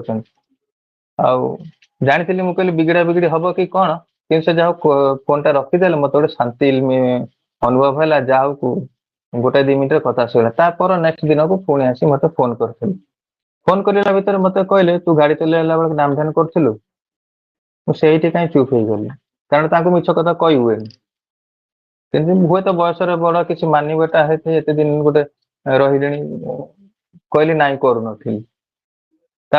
जहाँ गाड़ी दबाटा है किसी समय यही गाड़ी दबा भितर मोर जी गोटे सिंपाथी गोटे फिल आसूला अनेक अनेक गुरु भाई जो करते मोर गोटे मनटा फुली जाऊला सब पूरा माइनस हो गला कारण मु बेसिकाली एक्सीडेंट रिजन प्रच्छद पटे हे तो मो नाम ध्यान ठीक से करू नथिली कि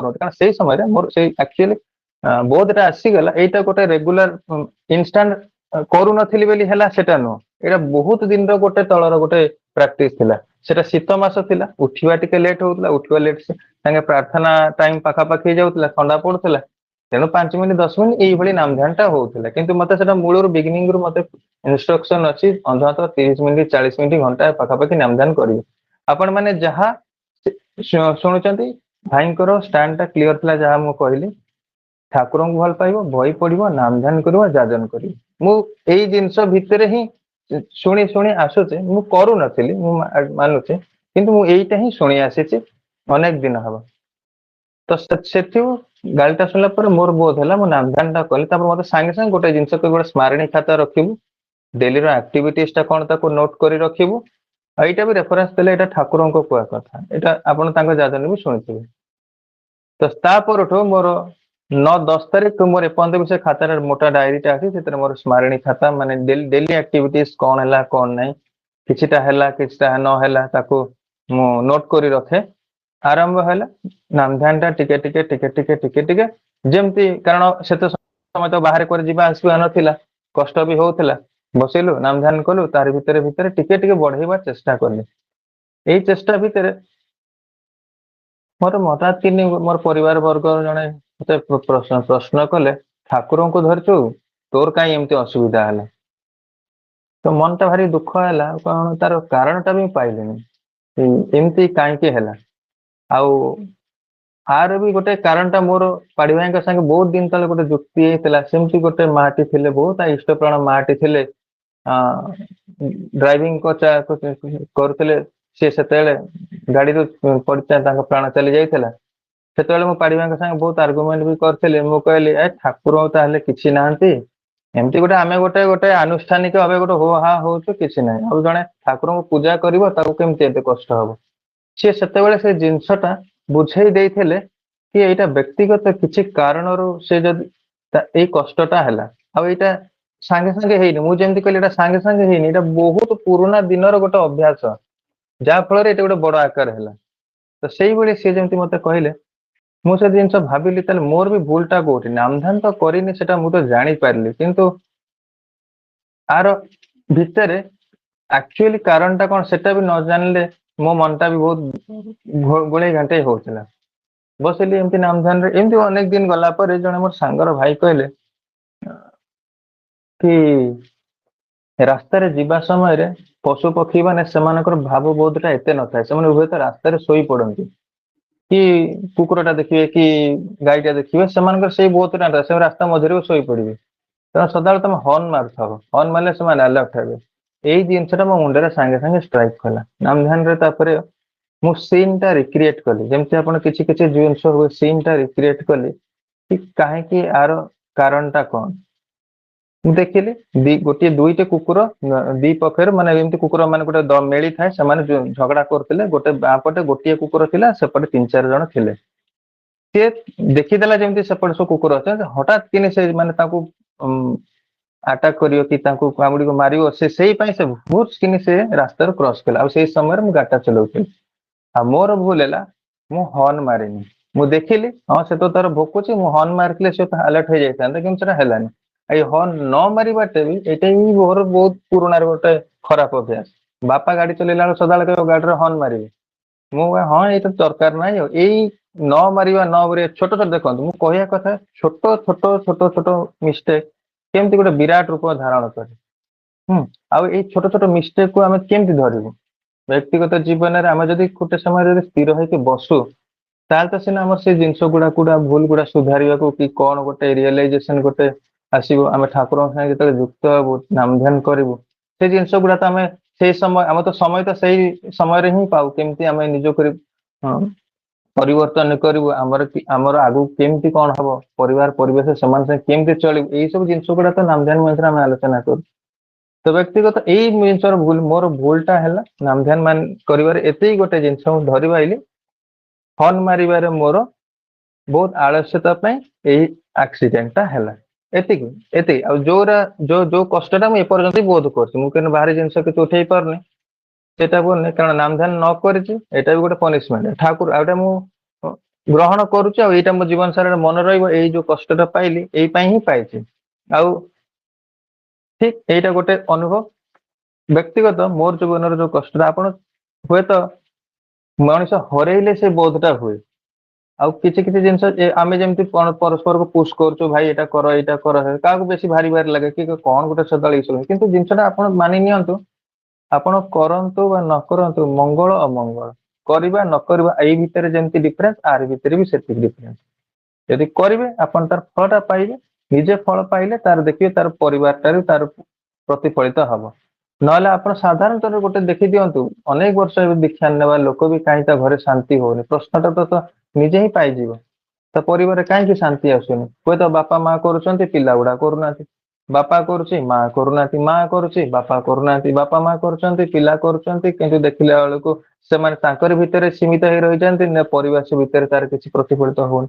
ଆରି ଭିତରେ ଗୋଟେ ଟ୍ୟୁନିଂ ଟା ନ ରହିବାର ରିଜିନ ହେଲା ସେମାନେ ଠାକୁରଙ୍କ ସାଙ୍ଗେ ଟ୍ୟୁନ୍ଡ ନାହାନ୍ତି। ଆଉ ଠାକୁରଙ୍କ ସାଙ୍ଗେ ଟ୍ୟୁନ୍ଡ ହବାର ଜିନିଷଟା ହେଲା ନାମଧ୍ୟାନ। ଆଉ ସେକେଣ୍ଡଟା ହେଲା ନିଜର ଯେତିକି ଆପଣଙ୍କର ବ୍ୟକ୍ତି ବିଶେଷରେ ଯେତିକି ଆପଣଙ୍କର ଅଧ୍ୟୟନ ଅଧ୍ୟାପନା ଯାହା ବି କରୁଛନ୍ତି, ସେଟା ଅନ୍ୟକୁ ଏକ୍ସପ୍ରେସ କରିବେ, ଯାଜନ କରିବା ଜିନିଷଟା। ଏଇ ଯାଜନ କରିବା ଜିନିଷଟା ମୋର ଜମା ହଉନଥିଲା। ଅନେକ ଏଟା ନ ହବାର କାରଣ ହେଲା ଆଳସ୍ୟତା, ଲଜ୍ଜା, ଆଉ ଗୋଟେ ଜିନିଷ ଆପଣଙ୍କର ଅଜ୍ଞାନତା, ଇଗ୍ନୋରାନ୍ସ। ଏଇ ସବୁ ଜିନିଷ ହଁ କରିବିନି ଆଜି କରିବିନି, ଅନେକ ଏଇଭଳିଆ ଜିନିଷରେ ମୋର ଚିହ୍ନ ଚାଲିଥିଲା। ଆଜି ହୁଏତ କରିଦେଲି, ପୁଣି 5 ଦିନ ପରେ କଲିନି, 2 ଦିନ ପରେ କଲି, ପୁଣି 3 ଦିନ କଲିନି, 5 ମିନିଟ କଲି, ପୁଣି କୋଉନ 10 ମିନିଟ କଲି। କନସିଷ୍ଟେନ୍ସି ନ ରହିବାରୁ ଲୋକମାନେ ବି ମୋ କଥା ଶୁଣୁନଥିଲେ। ପୋଷଣ ସିନା ହଉଥିଲେ, କିନ୍ତୁ ପୋଷଣଟା ସେଇ ରକମର ହଉନଥିଲା କି ଯୋଉଟା କି ମଣିଷକୁ ଗୋଟେ ଆଖି ଦୃଷ୍ଟିରେ ଗୋଟେ ଭଲ ଲାଗିବ। ନାମ ଧ୍ୟାନ ପିଲାମାନେ କରୁଥିଲେ 5 ମିନିଟ୍ କରୁଥିଲେ 10 ମିନିଟ୍ କରୁଥିଲେ ପୁଣି କରୁନଥିଲେ ଡାଟା ବି ମୋର। ଏବେ ଯେତେବେଳେ ନାମ ଧ୍ୟାନ ଟା ଠିକ ହେଲା, ପୋଷଣ ଟା ଯେତେବେଳେ ପରଫେକ୍ଟ ହେଲା, ଲୋକଙ୍କୁ କହିବାଟା ଠିକ ହେଲା, ତାଙ୍କ ମନକୁ ଯେମିତି ଲାଗିଲା କି ହଁ ନାଇଁ ଏଇ ଜିନିଷଟା କରଣୀୟ, ଏବେ ସେମାନେ ଟିକେ ଟିକେ ଟିକେ କଲେଣି। ଗ୍ରାଫ ଟା ବି ଆପଣ ଦେଖିପାରିବେ। ଏଇ ଭିତରେ ପୋଷଣ ପାଇବା ଆଉ ପୋଷଣ ଦେବା ଏଇ ଦିଟାର ମୁଁ ଆପଣଙ୍କ ଭିତରେ କିଛିଟା ଉଦାହରଣ ଟା ଆପଣଙ୍କୁ ଜଣେଇଲି। ବ୍ୟକ୍ତି ବିଶେଷ ଆପଣ ଜାଣନ୍ତୁ ନାମ ଧ୍ୟାନର ଏଇଟା ମାହାତ୍ମ୍ୟ। ଆଉ ନିଜକୁ ଗୋଟେ ଉଚ୍ଚ ସାଧନ, ଏଇ କହନ୍ତି ଗୋଟେ ବଡ ପରିବେଶ ଭିତରେ କେମିତି ଆପଣ ଅନେକ ପ୍ରକାର କେମିତି ବଞ୍ଚି ଯାଆନ୍ତି। ମୁଁ ବି ସେଇ ଚାହେଁ, କାରଣ ମୁଁ ଯିଏ ଦେଖେ ଠାକୁରଙ୍କୁ ଯୋଉ ବ୍ୟକ୍ତି ବିଶେଷ ଭଲ ପାଆନ୍ତି ନିଃସ୍ୱାର୍ଥପର ଭାବରେ, ସେମାନଙ୍କ ସଙ୍ଗରୁ କିଛି କିଛି କିଛି କିଛି ରହିଲେ ହୁଏତ ନିଜ ଜୀବନରେ କିଛି ଶିଖିବାଟାକୁ ମିଳେ। ଏଇ ଯେମିତି ଆପଣ ମାନେ ଯେମିତି କିଛି କିଛି କରୁଛନ୍ତି ହୁଏତ କିଛି ଶିଖିବାଟାକୁ ମିଳୁଛି। ଭଲ ଜିନିଷ ଶିଖିଲି, ମା ମାନେ ଏଇ ଦେବଦତ୍ତ ଭାଇ ହଉ ପାଡି ଭାଇ ତ ମୂଳରୁ ଅଛନ୍ତି, କରୁଛନ୍ତି କରୁଛନ୍ତି କରୁଛନ୍ତି, ତେଣୁ ମୋର କରିବାଟା ହେଲା। ଏଇ କରିବା ଭିତରେ ମୁଁ ଯେତେବେଳେ ଖୁସି ହେଲି, ମୋ ଝିଅ ଟା ଯେତେବେଳେ ଇଷ୍ଟବୃତ୍ତି କଲେ, ଇଷ୍ଟବୃତ୍ତି କରିବାର ମନ୍ତ୍ରଟା ବି ସେ ଜାଣିଲେ, ତେଣୁ ମନ୍ତ୍ରଟା ବି ଧୀରେ ଧୀରେ ସେ କହି କହି କହି କହି ସେ ଇଷ୍ଟବୃତ୍ତି କଲାଣି। ଖୁସି ଲାଗୁଛି। ଆଉ ସିଏ ଯେତେବେଳେ ନାମ ଧ୍ୟାନ କରିବାକୁ ବସୁଛି, ଏଇ କିଛି ଦିନ ମତେ ସିଏ ତାର ଜେଜେମା ଜେଜେବାପା ତାଙ୍କୁ ବି ସେ ମୋବାଇଲ ନେଇକି, ଆମର ଗୋଟେ ମୋବାଇଲ ଟାଇମର ଅଛି, ସେ ଟାଇମର ନେଇକି ସେ ସେଠି ପଳଉଛି ନା ଦାଦା ଦାଦି, ମୁଁ ଦାଦା ଦାଦି ଡାକେ, ଦାଦା ଦାଦି ତମେ ମାନେ ହିଁ କର। ତ ସେମାନେ ଇଚ୍ଛା ଥାଉ କି ନଥାଉ, ହଉ କି ନ, ସେମାନେ ଟିକେ ବି ତାକୁ ସମ୍ମତି ଦଉଛନ୍ତି। କାରଣ ହୁଏତ ଆମେ ଆମର ବାପା ମାଙ୍କୁ ଏଇସବୁ ଜିନିଷଟା କହିପାରିବୁନି, ଆମେ ଆମ ପିଲାମାନଙ୍କୁ କହିବୁ। ଆଉ ଏଇ କିନ୍ତୁ ସିଏ କଣ ଜୋର କିନ୍ତୁ ତାଙ୍କ ପାଖକୁ ଯେତେବେଳେ କହୁଛି ଦାଦି ଏଇଟା କର, ଦାଦା ଏଇଟା କର, ତ ସିଏ ତାଙ୍କ ପଛେ ସିଏ ଯେମିତି ଲାଗିଯାଇଛି। ମତେ ଗୋଟେ ଲାଗୁଛି ହୁଏତ ଏଇ ଚେଷ୍ଟାଟା ମୋ ଦ୍ଵାରା ହେଲାନି, ଠାକୁର କେମିତି କାହା ଦ୍ଵାରା କରଉଛନ୍ତି। ଆଉ ସିଏ ବି ସେମିତି ନିରନ୍ତର ଲାଗିଛି ନିଜର କରିବାରେ। ଆଉ ତାର ବୟସ 6 ବର୍ଷ, ତେଣୁ ପରିବାରଟା ବି ଧୀରେ ଧୀରେ ଧୀରେ ଗୋଟେ ସଜାଡିବା ମୋଡ, କନଷ୍ଟ୍ରକ୍ଟିଭ ମୋଡରେ ଗୋଟେ ଯାଉଛି। ଆଉ ଆଗରେ ସେଇଭଳି ପରିବେଶ ନଥିଲା। ମୁଁ ଏମିତି ପୁରା ବି ବଦଳି ଯାଇଛି ସେଇଟା ନୁହଁ, କିନ୍ତୁ ମୁଁ ଦେଖୁଛି ପରିବର୍ତ୍ତନଟାର ଟିକେ ଟିକେ ଟିକେ ଟିକେ ଆଭାସ ଟା ଯୋଉ ପାଉଛି। ଆଉ ହଁ, ଉଚ୍ଚ ସାଧନା ଯୋଉ ଗ୍ରୁପରେ ଉଚ୍ଚ ସାଧନା କି ଉଚ୍ଚ ଆମେ ଯୋଉ ଗୁରୁ ଭାଇଙ୍କ ମେଳରେ ଏତିକି ରହିବା ଭିତରେ ଏଇ ବୋଧରେ ଯେ ଆପଣ ଅନେକ ପ୍ରକାର ରକ୍ଷା ପାଇଯାଆନ୍ତି। କାହା ସାଙ୍ଗେ ମିଶିବୁ କାହା ସାଙ୍ଗେ ନାହିଁ, ଏମିତି ଆମେ ଜାଣିପାରୁନୁ ବେଳେ ବେଳେ ଗୋଟେ ଲୋକଟା ଭଲ କି ନାଇଁ। ଏମିତି ଅନେକ ଗୁରୁ ଭାଇଙ୍କ ସାଙ୍ଗେ ମିଳିବା ପୂର୍ବରୁ ଅନେକ ଆଭାସ ଟା ପାଇଯାଇଛନ୍ତି, ସେଟା ପାରି ଭାଇ ନ କରିଦେଇଛନ୍ତି, ସେଠି ନ ଯିବାଟା ଭଲ। ଆଉ ପରବର୍ତ୍ତୀ କ୍ଷେତ୍ରରେ ମୁଁ ବି ଜାଣିଲି ନା ନାଇଁ, ଅନ୍ତତଃ ସେତେବେଳେ କିନ୍ତୁ ସେ ଜିନିଷଟା ବୁଝି ହଉନଥିଲା ନା, କାହିଁ ଭାଇ ସବୁ ଜିନିଷ ଗୁଡାକୁ ଏତେ ମତେ ଷ୍ଟ୍ରିକ୍ଟଲି ମନା କରୁଛନ୍ତି। ଏମିତି କହିବାକୁ ଗଲେ ପୁରା ସେ ଆପ୍ରୋଚ ଟା ଏଇଭଳି ରକମ ଥିଲା କି ମାନେ ଟୋଟାଲି ମିଳାମିଶା ହିଁ ଯେମିତି ନ କରିବ। ମନରେ କିନ୍ତୁ କୁନ୍ତୁ କୁନ୍ତୁ ହୁଏ, କିନ୍ତୁ ଯେହେତୁ ଭାଇ ମୋର କହିଛନ୍ତି କଥାଟାକୁ ମାନିନି। ମୁଁ ଏତିକି ହୁଏତ 100ଟାରୁ 100ଟା କଥା ମାନି ପାରେନି, 10-20ଟା କଥା 30ଟା ମାନିବାକୁ ଚେଷ୍ଟା କରେ। ସେଇ ପାଇଁ ଏତେ ଦିନ ତାଙ୍କ ସାଙ୍ଗେ ଯୁକ୍ତ ହେଇକି ଅଛି। ହୁଏତ ଏତେ ଭଲ ଷ୍ଟୁଡେଣ୍ଟ ନହେଲେ ମତେ ମୁଁ ଖାଲି ମିନିମମ ରେ ହିଁ ମାନେ ତାଙ୍କ ସାଙ୍ଗେ ଯୋଗଯୁକ୍ତ ହେଇକି ରହିଛି। ଏଇ ଯୋଗଯୁକ୍ତ ହେବା ଭିତରେ ମୋର ଅନେକ ବ୍ୟାଡ ହାବିଟ ଗୁଡା କଟି ଯାଇଛି। ଦେଓଘର ଗୋଟେ ମେଣ୍ଢାପୋଲ ଭଳିଆ ଯାଉଥିଲି ଗ୍ରୁପରେ, ମୁଁ ଯାଉଥିଲି ତାଙ୍କୁ ସଦାବେଳେ ଯିବି ଏଇ ବରା ପିଇକି ସେଠି ଯାହା ଖାଦ୍ୟ ଯାହା ମିଳେ ସେଇଟା ଖାଉଥିଲି, ହୋ ହା ହେଇକି ଆସୁଥିଲେ। ଏମିତି ଅନେକ ଦିନ ଚାଲିଯାଏ। ତାପରେ ମତେ ସେଇ ଜିନିଷ ଷ୍ଟ୍ରିକ୍ଟଲି ମନା କଲେ, ଏକା ଯିବୁ ଦେଓଘର, ଦେଓଘର ଏକା ଯିବୁ। ଏକା ଯିବାଟା ମତେ ଭାରି କଷ୍ଟ ହେଲା, କାରଣ ମୁଁ ଜାଣିନି କେମିତି ଯିବ କଣ ଯିବ। ଏମିତି ଗ୍ରୁପରେ ଗଲେ କଣ କାହା ସାଙ୍ଗେ ଗଲି ରହିବା, ଟିକେଟ କଟା ହେଇଗଲା ସିଏ ହେଇଗଲା। ଏକା ଯିବାକୁ ମତେ କହିଲେ, ମୁଁ ଏକା ବି ଯାଇଛି, ତାଙ୍କ କଥା ମାନିକି 2 ଥର ଏକା ଯାଇଛି। ଏକା ଗଲା ଭିତରେ ଡରଟା ଭାଙ୍ଗିଗଲା, ଡରଟା ଭାଙ୍ଗିଗଲା ଦେଓଘର ଯିବାରେ। ଆଉ ଏଣିକି କୌଣସି ଭୟ ରହିଲାନି କେମିତି ଆକୋମୋଡେସନ ବୁକିଂ ହବ। ଏଇଟା କରୋନା ଆଗରୁ, ଅନଲାଇନ ବୁକିଂ ଆଗରୁ ମୁଁ କହୁଛି, ଆକୋମୋଡେସନ କେମିତି ବୁକିଂ କରିବ, ରହିବାଟା କେମିତି ହବ, ଟିକେଟ କଟା ସବୁ ଜିନିଷ ଶିଖିଗଲା। ତାପରେ ବର୍ତ୍ତମାନ ଧୀରେ ଧୀରେ ଧୀରେ ସେ ଏକଲା ଯିବାକୁ ଭଲ ଲାଗିଲାନି। ପରବର୍ତ୍ତୀ ସମୟରେ ବାହାଘର ହେଲା, ବାହାଘର ହେଲା ତାପରେ ଅନେକ ଗୁରୁ ଭାଇ କିଏ ନା କିଏ ସାଙ୍ଗରେ ସବୁ ନେଇକି ଯିବାକୁ ଇଚ୍ଛା। ହଁ, ଆଉ ଏକା ଯାଉନି, କିଛି ନା ଗଲାବେଳେ କିଛି ନା କିଛି ଗୁରୁ ଭାଇଙ୍କୁ ସାଙ୍ଗରେ ଟିକେ ନେଇକି ଗଲେ ହୁଏତ ନୂଆ ହଉ କି ପୁରୁଣା ହଉ ଭଲ ଲାଗେ। ଗୋଟେ ଛୋଟ ଛୋଟ ଗ୍ରୁପରେ ଗୋଟେ ନେଇଗଲେ ଆଗେ ସେଇଭଳିଆ, କିନ୍ତୁ ବହୁତ ଲୋକଙ୍କୁ ନେଇଗଲେ ମନଟା ସେତେବେଳେ ଠାକୁରଙ୍କ ପାଖରେ ରୁହେନି, କି ଆଚାର୍ଯ୍ୟଙ୍କ ପାଖରେ ବସିବାଟା ବି ହୁଏନି, ସେଇ ବୋଧଟା ଆସିବନି। 3-4 ଜଣ 4-5 ଜଣ ନେଇଗଲେ ମୁଁ କାରଣ ଜାଣିଛି ତାରି ଭିତରେ କାମଟା ସୁରୁଖୁରୁରେ ହେଇଯିବ। କାରଣ ଆମର ଉଦ୍ଦେଶ୍ୟଟା ବୁଲିବାର ନା, ଆମେ କମ ସମୟ ପାଇଁ ଯାଉଛୁ, ଯେତିକି ସମୟ ଆମେ ସେଇ ଠାକୁରଙ୍କ ପାଖରେ ବସି କି ଆଚାର୍ଯ୍ୟ ଦେବଙ୍କ ପାଖରେ ବସି ସମୟଟା ଯଦି ଆମେ କଟେଇ ପାରୁ ସେଇଟା ହିଁ ଆମର ମୂଲ୍ୟବାନ। ଆମେ ଏତେ ଫ୍ରିକୁଏଣ୍ଟ ବି ଯିବା ଆସିବା କରୁନୁ, ଆଗେ ଯାଉ କିନ୍ତୁ ସେତିକି ସମୟରେ ଯୋଉ ଏନର୍ଜିଟା ସେଟା ଆମର ରେଷ୍ଟ ସମୟ ଆମର ଘରେ ପଇ ତାକୁ ଆମେ ଯେମିତି ଚଳେଇକି ଆସିବା। ଦେହ ଆଉ ଗୋଟେ ଜିନିଷ, ହଁ ବିବାହଟା ଏଇ ଯୋଉ କହୁଛି ନା ଆପଣଙ୍କୁ ଯୋଉ ପୋଷଣ ଦେବା ଭିତରେ ନିଜର ବ୍ୟକ୍ତିଗତ ପରିବର୍ତ୍ତନ କେମିତି ହଉଛି। ବିବାହ ଜିନିଷଟା ମୋର ମତେ ପାଢିବା ମୂଳରୁ କହିଥିଲେ ବିବାହଟା ଯେମିତି ଗୋଟେ ବିଧାନରେ ହବ, ବିଧାନରେ ହବ ସେଇଟା ବିଧାନଟା କଣ ବହି ପଢା ତ ଜାଣିଥିଲି, ପ୍ରତିଲୋମ ବିଷୟରେ ଜାଣିଥିଲି ଏଇ ଜିନିଷ ପ୍ରତିଲୋମ ବିବାହ କରିବନି, କିନ୍ତୁ ସାଧାରଣ ପକ୍ଷରେ ବିବାହଟା ଖୋଜିବାଟା ବହୁତ କଷ୍ଟଦାୟକ ଏଇଭଳିଆ ଜିନିଷ। କିନ୍ତୁ ଠାକୁର ଦୟା କଲେ ତାଙ୍କର ଯୋଉ ଦୃଢ ବିବାହ ମାନେ ଆଚାର୍ଯ୍ୟଙ୍କ ପାଖକୁ ଯିବ ଗୋଟେ ମାନେ ତାଙ୍କ ଆଶୀର୍ବାଦ ପରେ ହିଁ ବିବାହଟା ହବ। ତ ତା ପାଇଁ ବି ବହୁତ ଷ୍ଟ୍ରଗଲ ହେଇଥିଲା, ଫ୍ୟାମିଲିରେ ବହୁତ ଏମିତି ଡିଷ୍ଟର୍ବାନ୍ସ ହେଇଥିଲା। ମାନେ ମଣିଷଟା ତ ଲୋଭ ଥାଏ ନା, ଗୋଟେ ଚାକିରିଆ ଝିଅ ମିଳିଗଲେ ମଣିଷ ସାଙ୍ଗେ ସାଙ୍ଗେ ଟିକେ ଢଳି ପଡେ। ହଁ ଆମେ ମୁଁ ଚାକିରିଆ ସେ ଚାକିରିଆ ବହୁତ ପଇସା ଇନକମ କରିବୁ, କିନ୍ତୁ ତା ଭିତରେ ନା କୌଣସି କିନ୍ତୁ ସେଟା କିନ୍ତୁ ଠାକୁରଙ୍କ ବିଧାନରେ କିନ୍ତୁ ସେଟା ଫଲୋ ହଉନି। ହୁଏତ କୌଣସି ନା କୌଣସି କ୍ରାଇଟେରିଆ ସେଟା ମ୍ୟାଚ କରୁନଥିଲା, କି ହୁଏତ ଗୋତ୍ର ଅଲଗା ଥିଲା କି କଣ ଗୋଟେ କୌଣସି ଥିଲା ଅଲଗା, କିନ୍ତୁ ମଣିଷ କଣ ସେଇ ମୋଡରେ କମ୍ପ୍ରୋମାଇଜ କରିଦିଏ। ନାଇଁ ଗୋଟେ ଅର୍ଥଟା ତ ଅଛି, ହୁଏତ ଏଇ ଜିନିଷରେ ମୁଁ କମ୍ପ୍ରୋମାଇଜ କରିଦିଏ ନା ମୁଁ ନାଇଁ କାରଣ ମତେ କହିଥିଲେ ସେ ଭାଇ ତୁ ଯଦି ଠିକ ସେ ବିବାହ କରୁ ତ ବିବାହକୁ ଆସିବୁ। ମୁଁ କହିଲି ହଉ ଠିକ ଅଛି। ମୋର ବି ଗୋଟେ ଇଚ୍ଛା ଥିଲା, ମୋର ବି ଗୋଟେ ଜୋର ଥିଲା ନା ନାଇଁ ଅନ୍ତତଃ ଯାହା ହବ ଠିକ ସେ ହବ। ମଣିଷଟା କେତେ ମାତ୍ରାରେ ବଞ୍ଚିଯାଏ ଯଦି ପୋଷଣ ଭଲ ଭଲ ଲୋକଙ୍କୁ ଯଦି ପାଏ। ତ ସେଇ ଜିନିଷଟା ବିବାହ ବି ଗୋଟେ ଠାକୁରଙ୍କ ଦୟାରୁ ଠିକ ହେଇଗଲା। ପିଲାଟେ ଯାହା ବିବାହ ହେଇଥିଲା ସେ ବି ଠାକୁରଙ୍କୁ ଚିହ୍ନି ନଥିଲା, ବିବାହ ପରେ ସାଙ୍ଗେ ସାଙ୍ଗେ ସେ ଦୀକ୍ଷା ବି ନେଲା, ଆଉ 2-3 ମାସ ପରେ ସ୍ୱସ୍ଥନୀ ବି ତାର ହେଇଗଲା।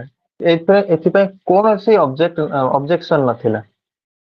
ଆଉ ମୁଁ ବି ଦେଖୁଛି ବ୍ୟକ୍ତିଗତ ଲୋକମାନେ ଯେମିତି ବିବାହ ମୋଟେ ଯୋଉ କମ୍ପ୍ରୋମାଇଜ କରିଦଉଛନ୍ତି, କେତେ ସେମାନେ କଷ୍ଟ ପାଉଛନ୍ତି।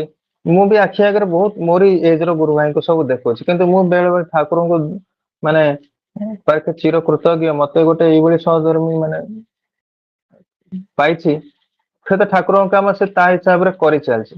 ଆଉ ବର୍ତ୍ତମାନ ପୋଷଣ ଦେବାର ଯୋଉ କ୍ରମଟା ଅଭିଜ୍ଞାତ ରଙ୍ଗ ଲାଗିଛି, ମୁଁ ତାକୁ ବି ବାର ବାର କହେ ଏ ଆକୁ ଫୋନ କରିବୁ ତାକୁ ଫୋନ କରିବୁ, ତାର ବି ଅସୁବିଧା ଅଛି, ତାର କୌଣସି ଜିନିଷ ମୁଁ ଯେତେବେଳେ ଲାଗି ପାରୁନି ତ ତାକୁ ବି କହେ ମୁଁ ସେ ମା ଟାକୁ ଫୋନ କଲୁ ତାର କଣ ଅସୁବିଧା ହେଇଛି ଦେଖିବୁ ତୁ ଟିକେ କଥା ହେଇଯିବୁ ଟିକେ।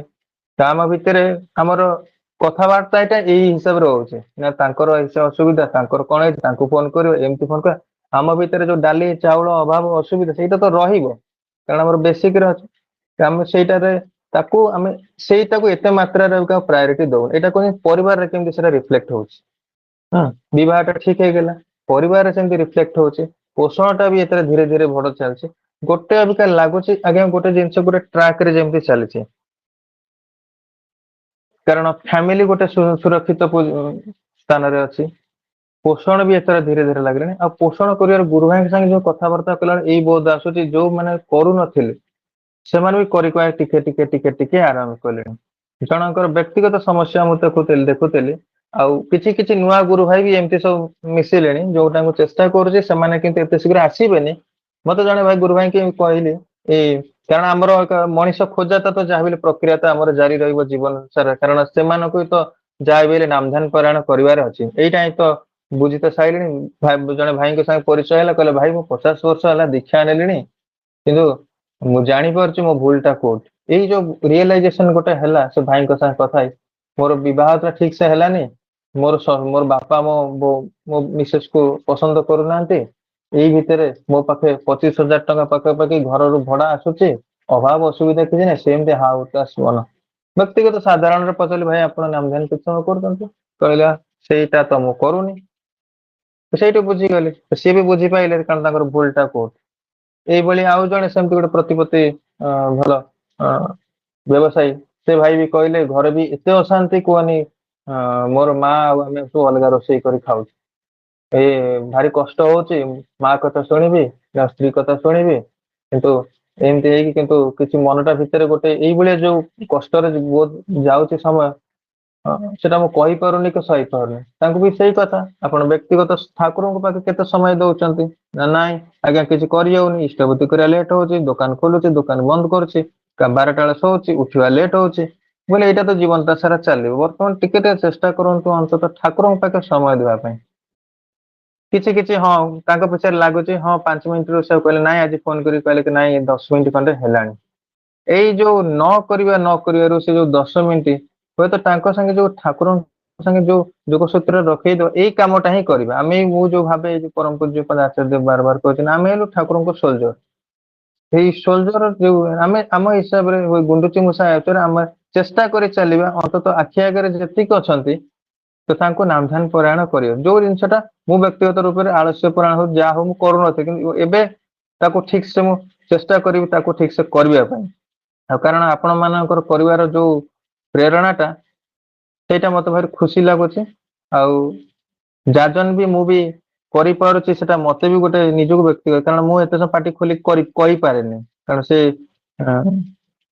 ଲାଜୁଆ ହଉ କି କଣ ହଉ ପାଟି ଖୋଲି ମୁଁ ଏଇ 20 ମିନିଟ୍ 25 ମିନିଟ୍ 30 ମିନିଟ୍ କହିପାରିଲିନି ସେଟା କେମିତି କହିଲି ମୁଁ ବି ଜାଣିପାରୁନି ଏତେ ଠାକୁରଙ୍କ ଦୟା ଆଉ ଚେଷ୍ଟା କରିବି ଏଇଭଳି ନିରନ୍ତର କହି ଚାଲିବି ଏଇ କହି ଚାଲିବା ଭିତରେ ବି ମୋର ବି ନିଜର ମଙ୍ଗଳ ହବ ମୁଁ ବୋଧ କରିପାରୁଛି ମୋର ବି କ୍ୟାରେକ୍ଟର ଟିକେ ପରିବର୍ତ୍ତନ ହଉଛି ଅବଶ୍ୟ ପୁରା ପରିବର୍ତ୍ତନ ମୁଁ ଜାଣିପାରୁଛି ମୋର କିଛିଟା କିଛି ପରିବର୍ତ୍ତନ ହଉଛି ଏତିକି କହିକି ମୁଁ ଶେଷ କରୁଛି ଆଜ୍ଞା ପାଡି ଭାଇ ରହିଲି ଆଜ୍ଞା ଜୟ ଗୁରୁ ଜୟ ଗୁରୁ ଜୟ ଗୁରୁ ଆକ୍ଚୁଆଲି କଣ ହୁଏ ଗୋଟେ ମଣିଷ କୁ ଭଲ ପାଇଲେ ବହୁତ ସମୟରେ ନିଜ ପରିଧିରୁ ବାହାରିକି ବି ନିଜର କରିବାକୁ ହୁଏ କାରଣ ଆମକୁ ଠାକୁର ବିପ୍ର ଜନ୍ମ ଦେଇଛନ୍ତି ଏଟଲିଷ୍ଟ ଆମେ ଏତିକି ବୁଝିପାରୁ ତାର ହୃଦୟଟା କିପରି ଗୋଟେ ମଣିଷଟାକୁ ମିଶିଲେ ତା ହୃଦୟଟା କିପରି ଏଟଲିଷ୍ଟ ଜାଣିପାରୁ କିନ୍ତୁ ବହୁତ ସମୟରେ ତାର ଛୋଟ ଛୋଟ ଗୋଟେ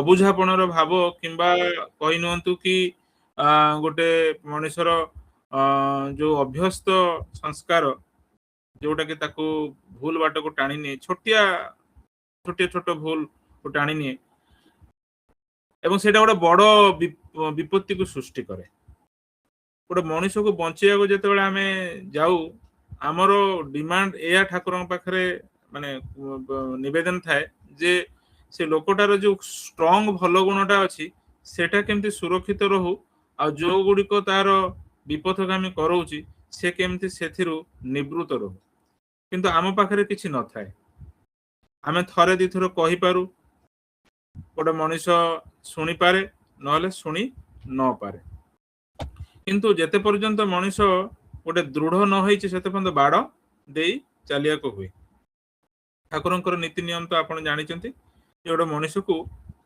ଦୃଢ କରିକି ନିଜ ଗୋଡରେ ନିଜେ ଠିଆ ନ କରିବା ପର୍ଯ୍ୟନ୍ତ କେବେ ଶାନ୍ତିରେ ବସିବନି କାରଣ କୌଣସି ମୁହୂର୍ତ୍ତରେ ବି ସେ ଭଲ ଗୁଣ ଗୁଡିକ ସେ ନଷ୍ଟ କରିକିରି ମାନେ ଖରାପ ଅବସ୍ଥାକୁ ଫେରି ଆସିପାରେ କାରଣ ଆମ ମାନଙ୍କର କର୍ମଫଳ ଆମ ପଛରେ ବହୁତ ଜୋରରେ ଗୋଡଉଛି ଆମେ ମାନେ କେବେ ବି ବିଶ୍ୱାସୀ ହେଇ ଉଠିନୁ ଯେ ଠାକୁରଙ୍କ ବିଧାନରେ ଆମେ ଏଭଳି ଭାବରେ ଚାଲିବୁ ଜୀବନରେ ଯେତେ ବି ଝଡ ଝଞ୍ଜା ଆସୁ ଆମେ ଠାକୁରଙ୍କୁ ଛାଡିବୁନି ଏଇଟା କାହାର ମାନେ ଏତେ ଦୃଢ ହେଇପାରୁନି କାରଣ ସେ ଯେତେ ହେଲେ ବି ମଣିଷ ଲୋଭ କିମ୍ବା ଅନ୍ୟାନ୍ୟ ଚିନ୍ତା ଗୁଡିକ ଯୋଉ ଅଭ୍ୟସ୍ତ ସଂସ୍କାର ରହିଛି ସେଗୁଡିକ ତାକୁ ଏତେ ବିପଦଗାମୀ କରାଏ ଆଜି କରିବ କାଲି ଛାଡିଦିଏ ଏଗୁଡିକ ଜଣେଇ ଦିଏ ଯେ ଠାକୁରଙ୍କ ଉପରେ ସେ ରହୁ ହିଁ ନାହିଁ ଗୋଟେ ଭଲ ଗୁଣ ଗୁଡାକୁ ଆୟତ କରିବା ଆଉ ତାକୁ ଫଳପ୍ରାପ୍ତି କରିବା ଭିତରେ ଦେଇକିରି ବହୁତ ଦୂର ପର୍ଯ୍ୟନ୍ତ ନିଷ୍ଠା ଦରକାର ଆଉ ନାଛୋଡ ବନ୍ଧା ହେବା ଦରକାର ଆଉ ସମସ୍ତେ ଚାହାନ୍ତି ଗୋଟେ ମଣିଷଟା ୱିକ୍ ହେଇଯାଉ ଘରେ ବାହାରେ ପରିବେଶ ସମସ୍ତେ ଚାହାନ୍ତି ମଣିଷଟେ ୱିକ୍ ହେଇଯାଉ କାରଣ କେହି ଷ୍ଟ୍ରଙ୍ଗ ହିଁ ନାହାନ୍ତି ତ କେହି କାହାଠୁ ବଡ ହବାକୁ ଚାହାନ୍ତି ନାହିଁ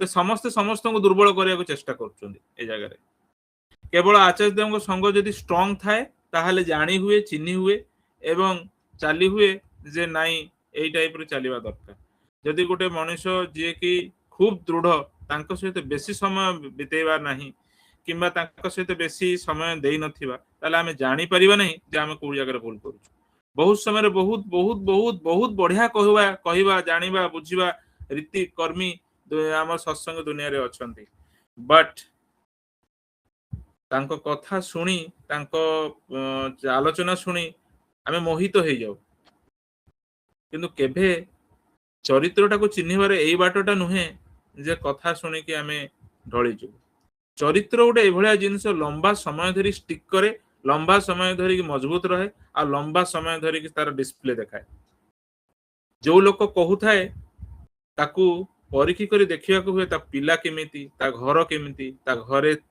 बापा माँ केमिति ता घरे ठाकुर केमिति जदि दी पक्ष सब बेले लक्ष्य कर दीटा झगड़ा है ठाकुर कहते दी पक्ष शुणव आम मैंने एते दुर्बल एते माने अलौकिकतार बसवास करुचु साधारण भाव ढली जाऊ स्ट्रॉन्ग मेंटालिटी स्ट्रॉन्ग कैरेक्टर बसवर्ती नुह आम जेकोसी लोक को भी आम मिसिया पूर्व आम सब बेले बुझा दरकार साधारण भाव में मुझे सहित जो मिसुची तार बदगुण गुड़ा को नहीं आसुनी तो इष्ट प्रसंग रे पूज्यपाद बड़दा बहुत थर कही जड़े स्कूल करिछि जड़े दातव्य चिकित्सालय करुच्ची बहुत भल भल कम कर दिन आसुची गोटे पुलिस टाको चोरी चोरी कम कि को कम नहीं जाऊँ तो कला पैसा को धड़ा कर बाट करूला सबु बेले मनीष जदि ठाकुर को विश्वासी ही उठे ताहले ही चोर धरी पारे आ दुर्गुण लोक धरी पारे आ सुगुण टाको नहीं पारे सुगुण टाको नहीं पारे सेटा भी गोटे जिनिस बहुत इंपोर्टेंट से आम मैंने जो चलन चलुचु जन को जो बंचेवा हुए ताले बहुत समय आमर निज परिधि बाहर को जाइए आम कहया पड़े आ करिया भी पड़े कहीं मो ठाकुर को से मनीष भितर सुरक्षित करने चाहूँ ठाकुर को से मनीष भितर सुरक्षित करने चाहूँ कारण गोटे मनीष जदि ठाकुर को थरे चिन्हीगला थरे बुझीगला विश्वास हो उठिला से ता घर को बल देदब एवं बाहर को बल दबाटा आउ असुविधा नहीं थरे बल पाईगले बहुत दिन पर तार गोटे विश्वास एमती आसी से पछक फेरबनी कि गोटे वीक कि दुर्बल हो भांगीदब से आमको बहुत समय रागिया पड़े किंतु गोटे मनीष से समय टिक जदि से सही जाए आ निजे भूल बुझी जाए एवं करिवारे माने कौन आग पछ हुए नहीं पछे से मनीष मते रागी पारे किंतु ठाकुर को न रागो ठाकुर को न रागो जदि से ही धर्म परीक्षार बेलरे जदि से मनीषटी उत्तीर्ण होता है ताहले से शेष जीवन पर्यंत ठाकुर को पाई पारे बहुत मनीष अच्छा यही टाइप रो चली आज अच्छा केवल शांतनु भाई नुहे बहुत जन किंतु बहुत जन भी ये अच्छा मझी बाटरू कष्ट असुविधा आउ विभिन्न किए करिवो साधारण भाव में अबुझापण किंतु हरई आउ पाई ना कथाटी है या आइदर आचार्य पाखे पूरा समय दियो जिते देवघर जाऊच पूरा बुझीज ठाकुर को आ धरवा बाटा सहज हो नहले बही पढ़ी नाम ध्यान करी से बाट को ग्रहण कर चल जो ठाकुर कहते एव्री डे करार अच्छे जजन जाजन एव्री डे कर चलतु कहार भूल देखु नहीं कहार अमंगल चिंता करते निजर भूल देखु आ निजर अमंगलटा को किपरि मंगल परिवर्तन कर बाट गुड़ी को भावतु से बहुत परिवेश जोड़ा आचार्य कहते व्यक्तिगत साधना सामूहिक साधना सम ताल नहीं जीवार अच्छे आचार्य जो टाइप कहते लोकों मुहर अईठा न शुणी आचार्य मुहर जोटा डायरेक्ट बाहर जोटा कि लिपिबद्ध होमर रीति कन्फरेन्स गुड़ा से कलेक्ट कर ओरिजिनालिटी को आपण केबे हजई दिंतु ये लोक कहला से लोक कहला किछि भाड़ में जे को लोकर कथा सुनंती पाड़ी भाई भी कथा सुनंती आपण क्रॉस चेक करंतु जे लोकटा जहा कहूची बही रे आचार्य से कहउछन तो मैच करूची तो देन ग्रहण करंतु निजर चरित्र को जदि सुरक्षित न देबे ताले निजे केबे हजई जिवे एवं हजि गला पर लॉसटा तो निजर सेटा को केही चाहंतु नै आ परे रविंद्र भाई अच्छा निष्ठा प्रबल लगे बहुत जोर नाछड़ बंदा लोक समय नाही एसबू जिनस के शुणिनु थरे बुझीगले आउ 20 थर कहया हुए जे एटा करवा दरकार सेटा करवा दरकार सबुतरे हाँ सबु काम राजी आम ग्रुप भितर प्रथम सेशन नहीं कि पोषण दबा से आरंभ कर ଏବଂ ସେ ନିଜେ କରିଚାଲିଛନ୍ତି କିନ୍ତୁ ପ୍ରଥମେ ବୁଝିବା ବେଳକୁ ବହୁତ ସମୟ ନେଇଥିଲେ କିନ୍ତୁ ବୁଝିଲା ପରେ ଆଉ ଥରେ ପୁଣି ବୁଝିବା ହେଇନାହିଁ ସେ ନିଜେ କରିଚାଲିଛନ୍ତି ତାଙ୍କୁ ଭଲ ଲାଗିଛି ଲୋକମାନଙ୍କର ଉନ୍ନତି ଲୋକମାନଙ୍କର ଡେଭଲପମେଣ୍ଟ ଲୋକମାନଙ୍କ ଖୁସି ତାଙ୍କ ମନକୁ ଛୁଇଁଛି ଏବଂ ସେଇଟା ହିଁ ଠିକ ଆଚାର୍ଯ୍ୟଙ୍କ ସହିତ କ୍ରସ୍ ଚେକ୍ କରିଛନ୍ତି ନା ଏ କାମଟା ଠିକ ଏବଂ ଡବଲ ଭେରିଫାଏ କରିଛନ୍ତି ଯେ ହଁ ଏ କାମଟା ଠିକ ଏବଂ ସେ ସେଇଥିରେ ଆଗେଇ ଯାଇଛନ୍ତି ଆଉ କହିବାକୁ ପଡେନି चलंतु रविंद्र भाई हिंदी रे सुनिबा चलिए रविंद्र भाई से हिंदी से सुनते हैं क्योंकि वो जो लोगों को पोषण दे रहे हैं वो सब मुंबई से हैं सब हिंदी समझते हैं तो उनको भी देखना है तो होता है सब लोगों को लेके चलना होता है तो इसीलिए लेट अस गो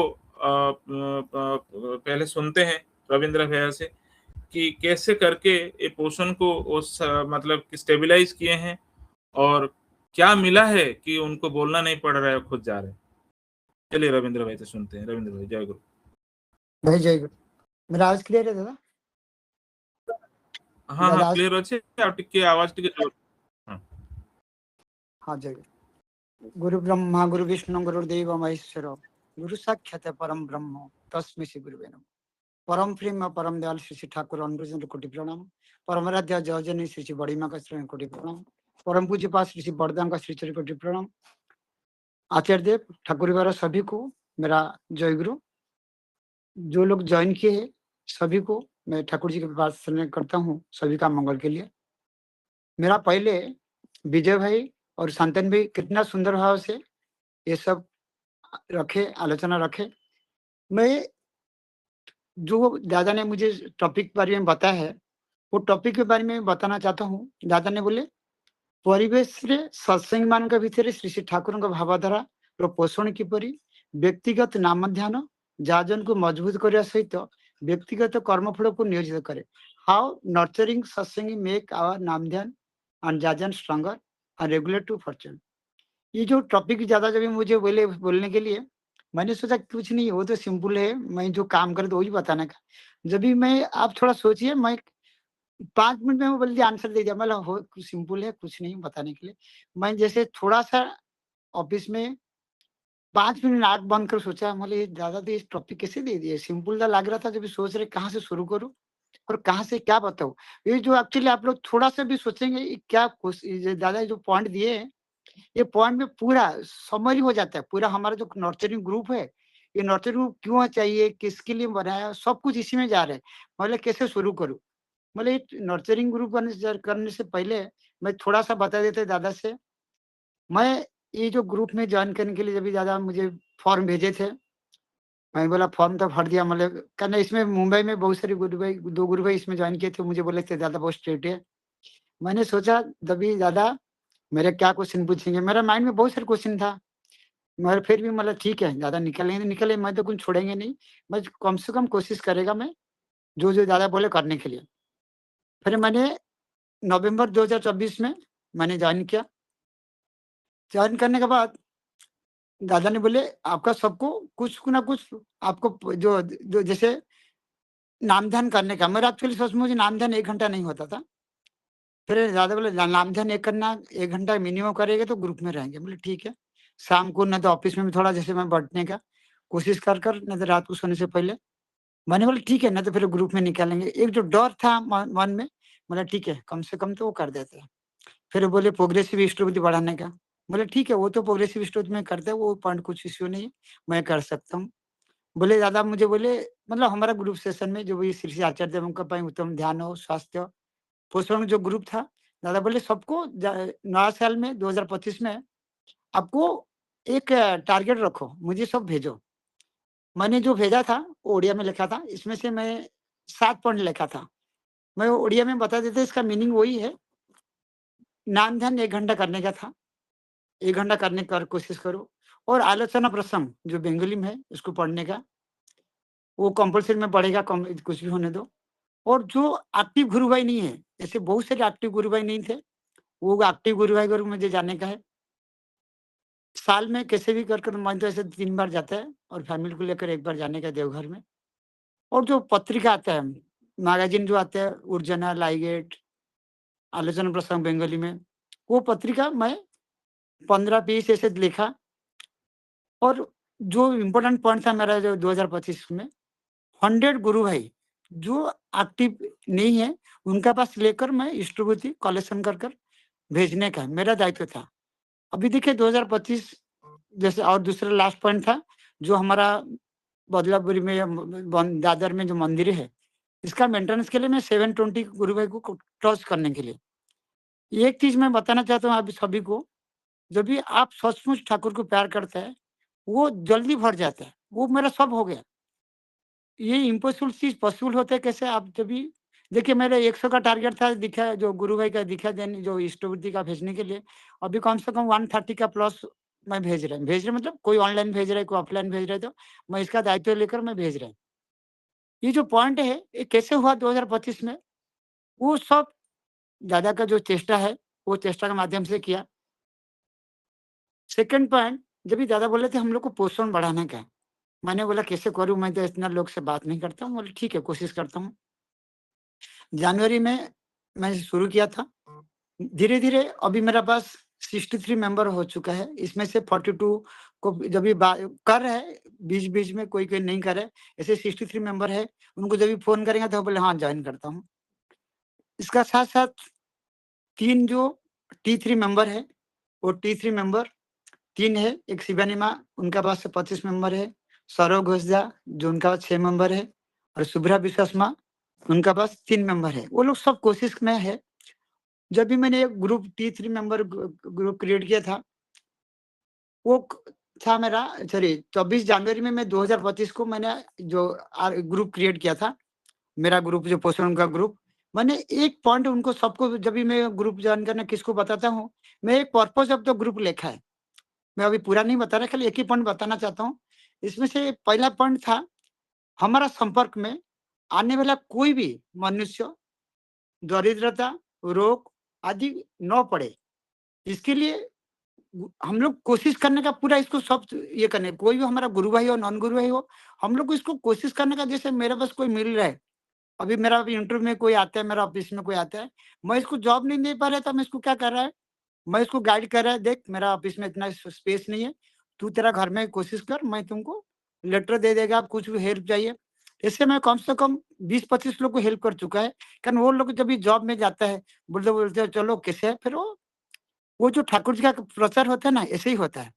तो जब भी उनको मेरे पास अभी जॉब में उनको रखने की जगह नहीं, उनको बोलते चलो आपको ये चीज प्रोजेक्ट करो, मैं आपको गाइड कर रहा है, तो लेटर जो भी मैं कोशिश कर रहा हूँ लेटर भी दे सकते हैं। ये जो पहला पॉइंट है, इसमें से बहुत सारे लोग ग्रुप में ज्वाइन कर लेते हैं, बाद में नाम ध्यान का आता है, बाद में बुक पढ़ने का आता है, बाद में जाजन करने के लिए आता है। ये जो पॉइंट है हमारा जो ग्रुप है, ये ग्रुप में पहला पॉइंट में सबको अच्छा लगता है। और दूसरा भी जो बुक पढ़ने के लिए जो लोग अभी पढ़ते हैं, मैं बोलता है सत्यानुसरण का जो हमारा लाइगट है और urजन है, ये चीज पढ़ेंगे तो कम से कम इतना आदत हो जाएगा। ये जो पढ़ने के बाद कम से कम ये जो ग्रुप में ज्वाइन करने का लोग को जो मैं रिक्वेस्ट करता हूँ बात करने के लिए, 90% सक्सेस रेट होता है। आप कोई बोलते हैं ना अभी मेरा सब बोलने सुनता नहीं है, मैं बोला 90% सक्सेस रेट इसके लिए होता है, आप आपका जो विश्वास है, आपका जो विश्वास है, वो विश्वास ही आपको पहुंचा देता है आदमी के पास। कारण आप जब अंदर से बोलते हैं, देखो मेरा पास अभी जैसे बता रहा, अभी एक मेरा ऑफिस में एक लड़का फोन किया था, इंटर्न है, उसको मैंने बोला देख अभी तो जगह नहीं तुमको, बोला नहीं सर आपने जितना बताया सपोर्ट किया बहुत अच्छा है, वो मैसेज भेजा। मैं वो चीज सुनने के बाद बहुत अच्छा लगा, चलो धीरे धीरे इसको बाद में मैं ठाकुर के बारे में बात कर सकता हूँ। ये जो चीज है, ये चीज आपको कहाँ नहीं मिलेगा। ये जो पोषण हम लोग जो दे रहे हैं, ये पोषण माध्यम से ये सब चीज मिलते हैं। जब ये पोषण अपने नहीं देंगे, आप सोचेंगे नहीं मैं तो कर रहा है, मेरा खुद के लिए कर रहा है, सब चीज कर रहा है, नहीं हो पाएगा। और सबसे रिसेंटली मैं बात करना चाहता हूँ,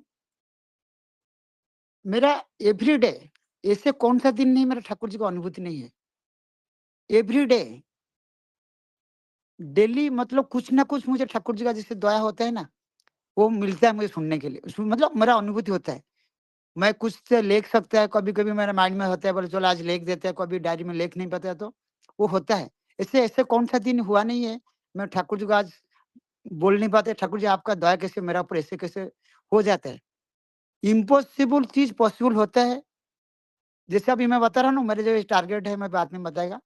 ये जो चीज़ है, ये जो इम्पॉसिबल चीज़ पॉसिबल कैसे होता है, आपका जो ठाकुर जी का विश्वास डेली ठाकुर जी के पास बात करने का है। और आपका साथ में ये जो पोषण जो दे रहे हैं, और आपका जो कलीग है, मेरा घर में से जितना बात नहीं होता है, मेरा गुरु भाई लोग से इतना बात होता है, इतना प्रेम लगता है बात करने के लिए। मैं सोचता है मेरा दीदी है, सिस्टर है, ऐसे ही भाई है, ऐसे ही है। मुझे लगता नहीं है वो मेरा कोई दूसरा लोग है। कहना ये रिलेशन कैसे बनता है, वो ठाकुर जी दिखा दिए। जैसे बोलते हैं ना, नेशनल इंटीग्रिटी, जातीय संगति जवाहरलाल नेहरू का स्वप्न था, ठाकुर जी प्रूव कर दे दिए। सचमुच जब भी हम लोग एक एक आदमी ठाकुर जी का प्रेम करता है, और वो विश्व संगति जो होता है ना, हमारा कितना प्रेम बनता है, वो बोलने से नहीं होगा, दुनिया देख लेगा कैसे हम लोग काम कर रहे हैं। यही जो चीज है, पढ़िए का जो ये जो इतना प्लान है, वो जैसे बताता है, पढ़िए बता रहे हैं, आप लोग करो, वो किससे प्रेम से बताता है, और कितना टेंशन में लेकर बताता है। आप लोग क्यों ध्यान नहीं करते हर चीज। एक दिन बता रहे थे, एक दिन मैसेज में भेजे, आप लोग ग्रुप में रिक्वेस्ट किए। मैं बोला दादा आप रिक्वेस्ट क्यों कर रहे हैं इस चीज? वो रिक्वेस्ट मतलब हम लोग को तो दायित्व है, दायित्व है तो हम लोग, आप ऐसे क्यों रिक्वेस्ट प्लीज मत करो। वो चीज मुझे सुनने से खराब लगता है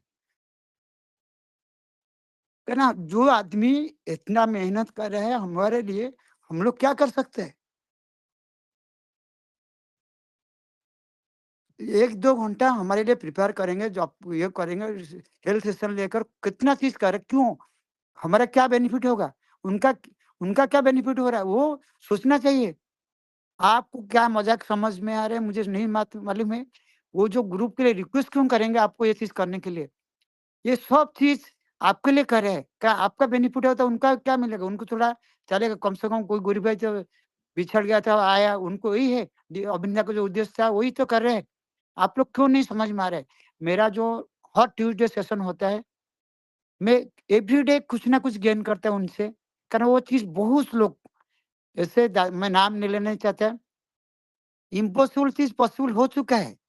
आप लोग ज्वाइन करने के बाद सुनिए, मंगलवार को जो बताता है, और बाकी लोग सेशन में मैं सुन रहे, कितना चीज पॉसिबल हो चुका है। मैं बता के तो मेरा अभी 1 घंटा 2 घंटा भी चला जाएगा, इतना अनुभूति है मेरा ये सेशन ज्वाइन करने के बाद, मतलब ये ग्रुप में ज्वाइन करने के बाद। मैं एक छोटा सा चीज जो टाइम हो, जितना टाइम है 10 मिनट में बता देगा क्या क्या बेनिफिट मिला है। सबसे बड़ा बेनिफिट है, बहुत सारे लोग बोलते हैं, मैं जब से ग्रुप में ज्वाइन किया, दादा बोले थे हम लोग बंगाली सीखने के लिए। मैं जब भी बंगाली सीखा था, इसमें भी माँ लोग को ज्वाइन हाय मेरा वो लोग सोचे, मैं जब बस में जाता है, किधर भी जाता है, जनवरी 2025 का बात कर रहा हूँ, हमारा सेशन में मैं बस में बैठा था, हमारा इधर महाराष्ट्र का उत्सव में, मैं ऐसे ही कान में देकर बंगाली पढ़ रहा था। माँ बोल रही थी, रे मेरा बेटा बेटी तो बंगाली होकर, वो लोग तो अभी नहीं आते, आप क्या बंगाली सीख रहे हैं? बोला है मेरा गुरु जी का भाषा है, मैं क्यों नहीं सीखूं? वो लोग सब बोले देखो देखो उनका बेटा को, वो लोग अभी है ज्वाइन किया, उनको मालूम पड़ा होगा। बोला दादा वो सीख रहा, मेरा मेरा गुरुजी है, उनका भाषा सीखेंगे तो उनका लैंग्वेज पढ़ना आएगा। मैंने ये जो आलोचना पत्रिका जो सॉरी आलोचना प्रसंग जब भी बंगाली पढ़ना चालू किया, और सेम चीज में उड़िया में पढ़ा है, जो बंगाली पढ़ता है वो कितना चीज मीनिंग समझ में आता है। क्या ना, जो ठाकुर जी अपना भाषा में बोले वो दूसरा ट्रांसलेट कर कोई बोलेगा, कितना डिफरेंस होगा, आप पढ़ेंगे, आप कंपेयर कर लीजिए। आपके पास हिंदी का बुक है, बंगाली का बुक है, उड़िया का बुक है, थोड़ा पढ़ लीजिए जो सेंटेंस है, कितना सुंदर भाव से श्री ठाकुर जी बोले हैं। मैं तो कंपेयर कर मतलब चलेगा, मैं टाइम नहीं मिल रहा अभी सब चीज पढ़ने के, 3 वॉल्यूम पूरा कंप्लीट कर दिया। इसके बाद थोड़ा प्रेशर आया, फिर मैं टाइम नहीं दे पाया। मैं कोशिश किया डेली पढ़ने के लिए। और एक चीज बताना चाहता हूँ, जब से मैंने ज्वाइन किया, एक दिन भी मेरा जो गूगल शीट फॉर्म भरने का नहीं मिस किया। कैसे मैं बता रहा हूँ, जैसे बोलते हैं ना, इच्छा रहेगा तो आपको शक्ति भगवान हेल्प करेंगे। मैं देवघर भी जाता है ट्रेन में, जब भी फॉर्म भरने का टाइम रात को 10:30 बजे मुझे भरने का, नामधन करने का भरने का रहता है, कभी-कभी नेटवर्क नहीं आता, मैं कोशिश करता नाम करता है, अभी क्या करूँ भरेंगे कैसे? वो कैसे भी ऑटोमेटिक भरने का टाइम में, कैसे सबमिट करने का टाइम आ जाता है। मैं ठाकुर जी बोला, ठाकुर क्या आपका माया है? 1 साल तक मेरा कभी हुआ नहीं ऐसे, भरा नहीं, मतलब ऐसे नहीं है, भरने का भरता है। और दूसरा देखो, देवघर में मेरा जो सॉफ्टवेयर काम चालू था, इस जनवरी 25 में मैं गया था, अभी 11 7-8 दिन इधर रुका था। यहाँ पर जो मेरा कलीग थे, जो लोग हमारे साथ में सॉफ्टवेयर में है, बोले तू क्या ये सब भर रहा है, ये सब चीज़ कौन कर रहा है? मतलब ठीक है, अभी थोड़ा तकलीफ हो रहा था मुझे बंगाली पढ़ने के लिए। वो जो ऑडियो रिकॉर्डिंग करके भेजना रहता है ना, वो हम लोग रूम में रहते थे, उनको थोड़ा खराब लग रहा था कि क्या पढ़ रहे हैं बंगाली, ऐसे-ऐसे पढ़ रहे हैं। मतलब ठीक है, ये जो चीज़ मैं मुझे कुछ कभी कोई कुछ बोलता है मुझे खराब नहीं लगता, क्यों? मैं मेरे लिए सोचता है, मैं बोलता मेरे लिए अच्छा है, कोई खराब बोलेगा मुझे मालूम है कुछ नहीं। पर देवर में जब ये सब लोग सो जाते हैं फिर लाइट में मगर थोड़ा-सा तकलीफ नहीं होना चाहिए दूसरे को, कहना मैं पढ़ रहा लाइट देखकर फिर उनको तकलीफ नहीं होना चाहिए। मैं बंगाली थोड़ा मेहनत कर पढ़ता था आलोचना प्रसंग का बुक, और सत्यान्वेषण तो ऐसे केस है, सत्यान्वेषण मुझे तकलीफ नहीं होता है। क्यों सत्यान्वेषण जैसे बेंगलुरु वाले देखते हैं ना, उड़िया क्या मेरा मुखस्थ था, वो ऑटोमेटिकली मैं क्या करता है थोड़ा-सा आइडिया हो जाता है, पढ़ देता है। जब भी बंगाली आलोचना प्रसंग होता है ना, थोड़ा तकलीफ होता है। बीच-बीच में मैंने अनुपमा को पूछा था इसका मीनिंग थोड़ा डिफिकल्ट होता है तो तकलीफ होता है। अभी मैं बाद में गूगल ट्रांसलेट में अभी बहुत सारी चीज़ मुझे मालूम पड़ गया कैसे ये करने का, वो हो जाता है अभी। ये जो चीज़ है फास्ट पेस में, वो फास्ट पेस में बहुत तकलीफ हो रहा था। बंगाली चीज़ जो पढ़ने का, इसका ये करने का बहुत तकलीफ, अभी कुछ देखते-देखते मालूम पड़ जाता है क्या होगा इसका मीनिंग, वो हो जाता है। ये जो चीज़ है, कैसे होता है? आप ठाकुर जी को प्यार करते हैं। इसके लिए कोई तकलीफ भी आपको बोलेगा, आपको कोई खराब बोलेगा, वो हँसेगा, कुछ नहीं, मालूम भी नहीं पड़ता है आपको। मैं बीच में थोड़ा-सा मेरा प्रीवियस का बता देता हूँ। मैंने 13 साल जॉब किया। हर कंपनी में तकलीफ होता है, बोलता है ये सब चीज़ कैसे खाने का ये रहता है, और मैं कभी भी कोई देता है, मेरा सदासर बोतल से यूज़ कर देता है। फिर बोलता है कोई बोलता है ज़्यादा धार्मिक है सोचता है। फिर मैं बोले कभी माइंड नहीं करता है, जो देखने वाला वो देखते हैं। मेरा एचआर मैनेजर, हम लोग कभी भी जाते हैं, पिकनिक में जाता है, कुछ भी जाता है, बोलते हैं रविंद्र तुमको कुछ बोलना पड़ेगा, वो तू ठाकुर जी का आदमी तू कुछ बोल। मेरा जो वाइस प्रेसिडेंट थे अभी भी मेरे साथ रिलेशन है। अभी भी बोलते हैं ठाकुर जी का आदमी कैसे है? मैं बोले सर ऐसे-ऐसे, बोले प्रोजेक्ट में कैसे चल रहे हैं? अभी यूएस में बीच में फ़ोन किए थे, बात कर रहे थे ऐसे। वो जो मुझे ठाकुर जी के आदमी बोलते हैं, वो मुझे अंदर से कैसे फीलिंग आते हैं मुझे खुद को मालूम है। जब भी कोई आपको बताएगा और को पूरा पूरा टीम का सामने, पूरा कंपनी का 400-500 आदमी के सामने आपको बोलना पड़ेगा। आप कैसे कंट्रोल रहते हैं? सॉफ्टवेयर में इतना टेंशन का तो आप कैसे खुशी से बात करते हो? जब ये पूरा सबका सामने बोलता है, मैं ज़्यादा कुछ नहीं बोलता, वो चीज़ जाजन रहते हैं ठाकुर जी के बारे में बताने के लिए। मुझे ठाकुर जी के बारे में थोड़ा-सा बोल दें, मेरा ये जो चीज़ मैं खुशी में काम कर रहा है, वो ठाकुर जी की वजह से मैं कर पा रहा हूँ। यही होता है असली जाजन। मेरा भांजा नाभि में है, वो मुझे कुछ बोला नहीं, मैं गाँव में मैं ऐसे था, वो टाइम पे दीक्षा लिया नहीं था। मुझे दीक्षा के लिए कोई बोला नहीं है। और मेरा जो कलीग है, मैं जो कॉलेज पढ़ने का टाइम में कलीग थे, वो लोग जब भी प्रार्थना करते हैं, मैं जयराती प्रार्थना इतना सुंदर लगता सुन लेता था, और वो लोग कभी बोले नहीं मुझे दीक्षा लेने के लिए। क्यों? वो लोग कभी उठते नहीं, और मेरा मम्मी को खुश करने के लिए मैं सुबह साढ़े 4 बजे उठ जाता है, और मेरा माइंड में था, मम्मी का निर्देश था, जो सुबह उठकर पढ़ता है वो सरस्वती देवी का दरवाजा खुला रहता है। इसमें जो पढ़ेगा वो क्लास में फास्ट होगा। अगर फास्ट होने का माइंड में रहता है, मम्मी को खुश करना जो चीज रहता है, इसके लिए कोई मुझे बोला नहीं दीक्षा लेने के लिए। फिर दीक्षा लेने के लिए वो लोग कैसे बोलेंगे जब वो लोग खुद नहीं करते, उनको मैं उठाना पड़ता है। जब हॉस्टल में था फिर उनको उठाना पड़ता है, बोले ब्राह्मण है, इसके लिए बोलते हैं, "तू मैं पूजा का कोई भी कोई ज़रूरत पड़ता है तो मैं कर देते हैं।" वो जो चीज़ है फिर दीक्षा के लिए, फिर जब भी मेरा जो ऋतिक थे, फिर मैं केंद्र में रहा, फिर बोले ठीक है, तू दीक्षा लेने के लिए तुम कोई बोलेगा ना, तुम माइंड होगा तो चलेगा। मैं बोला ठीक है, मैं एक बार देवघर गया, शिशि दादा थे, फिर मैं प्रणाम किया, फिर बैठा, फिर कुछ चीज़ मुझे मालूम पड़ा, मैं तो दीक्षा लिया नहीं, ऐसे सब लोग मुझे ज़रूर करता है, कैसे बात करता है, बोला तो डिफ़िकल्ट क्या है? मैं दीक्षा लेने के लिए मतलब ठीक है, बहुत कुछ जिससे ज़्यादा बता रहे थे ना, मेरा माइंड में हर चीज़ के लिए ये रहता है, दीक्षा लेकर क्या फ़ायदा है? मैं तो सब कुछ करता हूँ, क्यों दीक्षा लूँ? देखिए, मैंने ठाकुर जी को पूजा किया मंदिर में, केंद्र में, मैं दीक्षा लिया नहीं। सब लोग आकर मुझे जागरूक करते हैं, बोलते ब्राह्मण है, पूजा करता है, मैं दीक्षा लिया नहीं देखिए। देवघर में गया, देवघर सेकंड टाइम में भी गया। अरे! मैं माइंड में था कभी दीक्षा लूँ। मेरा ऋतिक थे, वो भी कुछ बोले तू जब भी बोलेगा वही टाइम मिलेगा, मैं कभी बोलेगा नहीं। 7-8 महीने के बाद मैं बोला ठीक है, दादा आज मैं दिखा दीजिए, फ्राइडे था, ले लिया। मैं दीक्षा लेने का क्यों लिया मैं बताता हूँ। मैंने देखिए, मैं सब कुछ करता था, सुबह डेली उठता था, 4-5 बजे उठता था, पहले भी। दीक्षा लेने का एक ही पर्पज़ देखा, ठाकुर जी का प्रेयर टाइम। जब भी मैं दीक्षा नहीं लिया था, कभी भी उठकर मैं अपना हिसाब से प्रेयर कर देता था, मतलब गायत्री मंत्र जप करने का रहता है। जब भी ठाकुर जी इतना सुंदर भाव से प्लानिंग कर दिए हैं, हम लोग क्यों नहीं कर सकते? कौन-सा चीज़ में मैं जितना धर्म में पढ़ा है, मेरा जितना सगा मिले, इससे प्रॉपर टाइम नहीं, जब भी टाइम आपके पास नहीं है, कुछ भी नहीं कर, आज मूड हुआ था 4 बजे उठे, कल 5 बजे उठेंगे। ये जो चीज़, इसका वजह से दीक्षा लिया, सुस्ती भी लिया। मैं एक चीज़ बताना चाहता हूँ, जो लोग बोलते हैं ना टाइम नहीं है, मेरा आपको गारंटी के साथ मुझे पर्सनली दादा से लेकर मुझे फ़ोन करिए, बोलते हैं टाइम नहीं है। आपको 24 घंटा का मैं 48 आवर कर सकता हूँ। जैसे अभी मैं कुछ काम करता हूँ, जब भी ठाकुर जी के बारे में सोचता हूँ, 8 घंटे का काम 4 घंटे में हो जाता है। मैं देखा मेरा एक प्रोजेक्ट अभी था बीच में, मैंने सत्संग में जाने का था, मैंने बोला ठाकुर जी उनको कमिटमेंट किया है, मुझे जाने का है, क्या कर सकता हूँ? फिर मैं कोशिश किया, मेरा टीम को बात किया, सब लोग कर रहे थे, मैं भी थोड़ा देख रहा था, मतलब जाना नहीं पड़ेगा तो खराब लगेगा, वो लोग वेट कर रहे।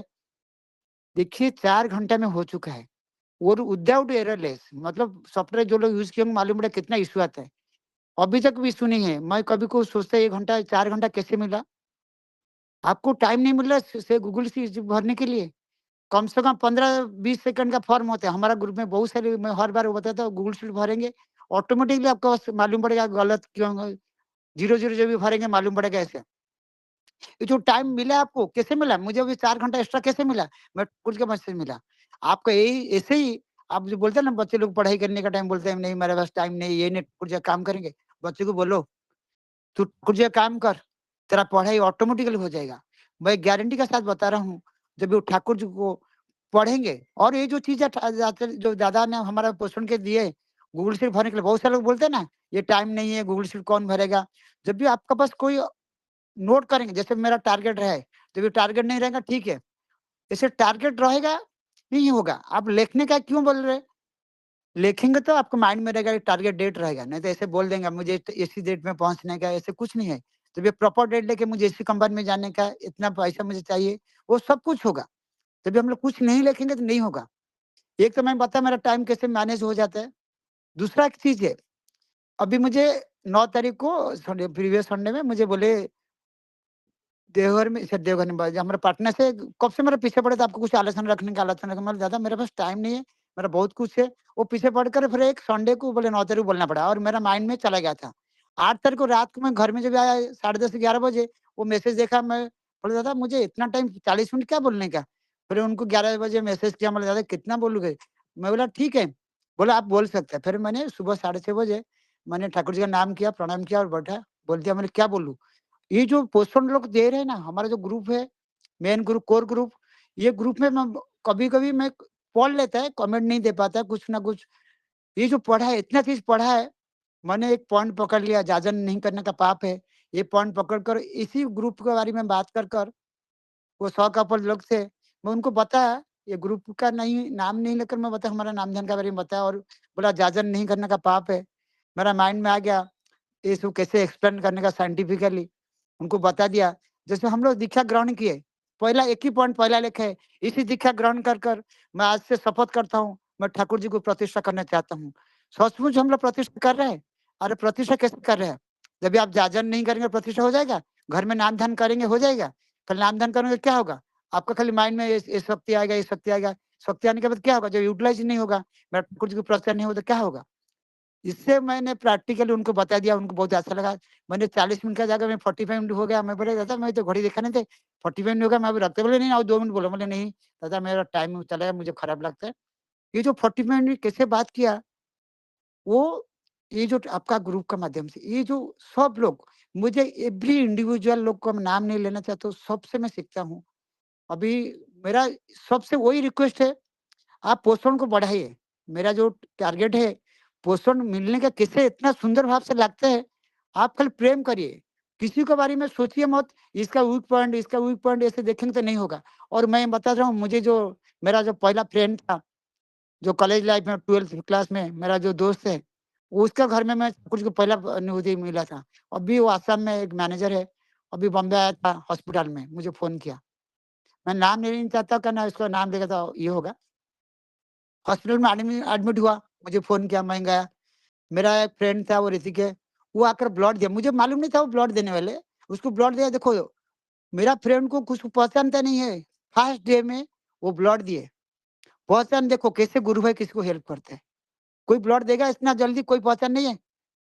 फिर वो मेरा गुरु भाई जो है बोला तेरा इतना पहचान कैसे सब इतना जल्दी हो गया? मेरा कुछ नहीं है वो ठाकुर जी, वो खुद करता है नहीं स्टोर ठीक से भरता है कि नहीं। मैं बोला देख तू बॉम्बे में कोई किसको पहचानता है? बॉम्बे में कोई किसको पहचानता है, इतना हेल्प नहीं करते। देख ऋतिक तुमको इतना हेल्प किया, आकर ब्लड भी दे दिए। वो बोले तू कुछ भी जरूरत पड़ेगा मुझे बोल दे, आ जाते। जैसे 4-5 गुरु भाई इसको हेल्प किए। वो जिसका घर में मैं ठाकुर जी का पहला मिला पहचान हुआ था 12th क्लास में, वो अभी इतना है। बोला तू इतना कैसे हो गया? मतलब देख, ठाकुर जी को एक बार पकड़ लिया तो कभी भूलेगा नहीं। कहना ठाकुर जी ऐसे ही है। कहना बहुत सारे लोग लेकर छोड़ देते हैं, ये कर देते हैं। वो डीपीआर क्यों होता है? कहना हम लोग छोड़ देते हैं। और एक पॉइंट बताता हूँ, परिवेश के बारे में ज्यादा बता रहे हैं। मेरा मिसेस, उनको इतना प्रेम है, मतलब किसी कभी कभी किसी भी बात नहीं, अब बोले ना हमारा परिवेश कैसे होना चाहिए, हम लोग किधर भी रहा, हमारा नेबर्स इतना अच्छा हो जाता है हमारा वजह से। कारण हम लोग कभी सोचता नहीं है, और मिसेस को कोई कुछ बोलेगा तो रिप्लाई भी नहीं देते, वो बोलते ठीक है। वो जो उनका मिसेस का वजह से पूरा नेबर्स इतना अच्छा हो जाता है, किधर भी हम लोग रहते हैं इतना प्रेम मिलता है। वो ठाकुर जी को कोई दिखा लेते ठीक है, बहुत सारे लोग लिया नहीं, किंतु किंतु हम लोग सत्संग तो पूरा अपना दरवाजा खुला रख देते हैं। सब लोग अपना, मेरा जो कॉलीग लोग बोलता है आपका घर में आते तो बाकी लोग कैसे इतना परिवार पूरा पूरा तीनों बाजू, तीनों फैमिली पूरा तीनों अपना दरवाजा खुला रख देते हैं। आप हमारा घर में बैठो, हमारा घर में बैठो, आज सत्संग में। कितना इजी होता है, कितना प्रेम होता है। ये जो प्रेम किसका वजह से है? मेरा मिसेस का जो सहना शक्ति होता है। और हम लोग सोचते हैं हमारे बाजू में जो रहता है उनके बारे में सोचते हैं, उनका कैसे होता है, उनका बच्चे लोग है कि उनका कुछ भी तकलीफ होता है, हम लोग प्रेम से उनको हेल्प करते हैं ठाकुर जी दया से। ये जो दया होता है, तभी आप ठाकुर जी को प्रेम करेंगे। ऑटोमेटिकली सोचना पड़ेगा आप किसके लिए क्या काम करना चाहता हूँ और क्या करने से उनका मंगल होगा। वो जब सोचेंगे ऑटोमेटिकली ठाकुर जी आपको बता देंगे क्या करने से क्या होगा, क्या नहीं करने से क्या होगा। और दूसरा, ये जो मंदिर है, आपका बॉडी का अंदर मंदिर सुस्तेन जो लोग लिए नहीं है, सुस्तेन लेने से आपको एक चीज मालूम पड़ेगा। आपको जो कमिटमेंट, वो कमिटमेंट बोलते हैं ना, मेरा एक चीज है, सुस्तेन का मतलब जो होता है, पहले दीक्षा लेने से पहले, पहले सुस्तेन ही था, बाद में दीक्षा था। ठाकुर जी बोले थे पहले सुस्तेन बाद दीक्षा। हम लोग कभी लिए नहीं है, फिर बाद में बहुत सारे लोग को निवेदन करने के बाद दीक्षा दिए, फिर बाद में। क्योंकि कम से कम जो सुस्तेन का महत्व है, वो मैं मेरा अनुभूति से बता रहा हूँ। सुस्तेनी दीक्षा से 100 टाइम्स बेटर है। एक एक बार सुस्तेन का मंत्र पढ़ेंगे, आपका बॉडी का वो चीज, आपको कुछ बोलना नहीं पड़ेगा, मेरा बॉडी क्या कैसे है, कारण सब कुछ लिखा है, वो पॉइंट लिखा है। मैं इसमें अभी टाइम तो होगा ज्यादा, मैं 2 मिनट का लेकर क्लोज कर देगा। ये जो चीज है बहुत सुंदर, जो लोग सोचने लिया नहीं, थोड़ा सा साइंटिफिक सोचिए, जंप कर लीजिए। एक बार बोलेंगे, जंप करने के बाद कभी पीछे देखना नहीं पड़ेगा। मैं कल एक उदाहरण देना चाहता हूँ मेरा कलीग का। वो जब यूके जा रहे थे, उनको बोले तू सोशल लेकर जा। वो बोले नहीं नहीं, मैं यूके जाकर आता। बोले तू ले ले, तू मेरा पर विश्वास है। फिर वो ले लिया। जब भी वो यूके में पहुंचा, बाकी लोग खाना मिला नहीं, वो अलग बात है, उनको इतना अच्छा मिला। वो कभी बताता है, बोले चलो मैं सोशल लिया तो मेरा इधर गुरु भाई लोग मिल गए थे। ये जो गुरु भाई लोग कैसे मिले, अभी मैं बता था ना आपको, मेरा परिवार जैसे लगता है। मैं आपसे बात कर रहा हूँ, मेरा परिवार जैसे लगता है। आज जितना मेरा पोषण ज्वाइन किए है, मैं सभी का साथ ऋणी हूँ। इतना सुंदर परिवेश मुझे मिला है।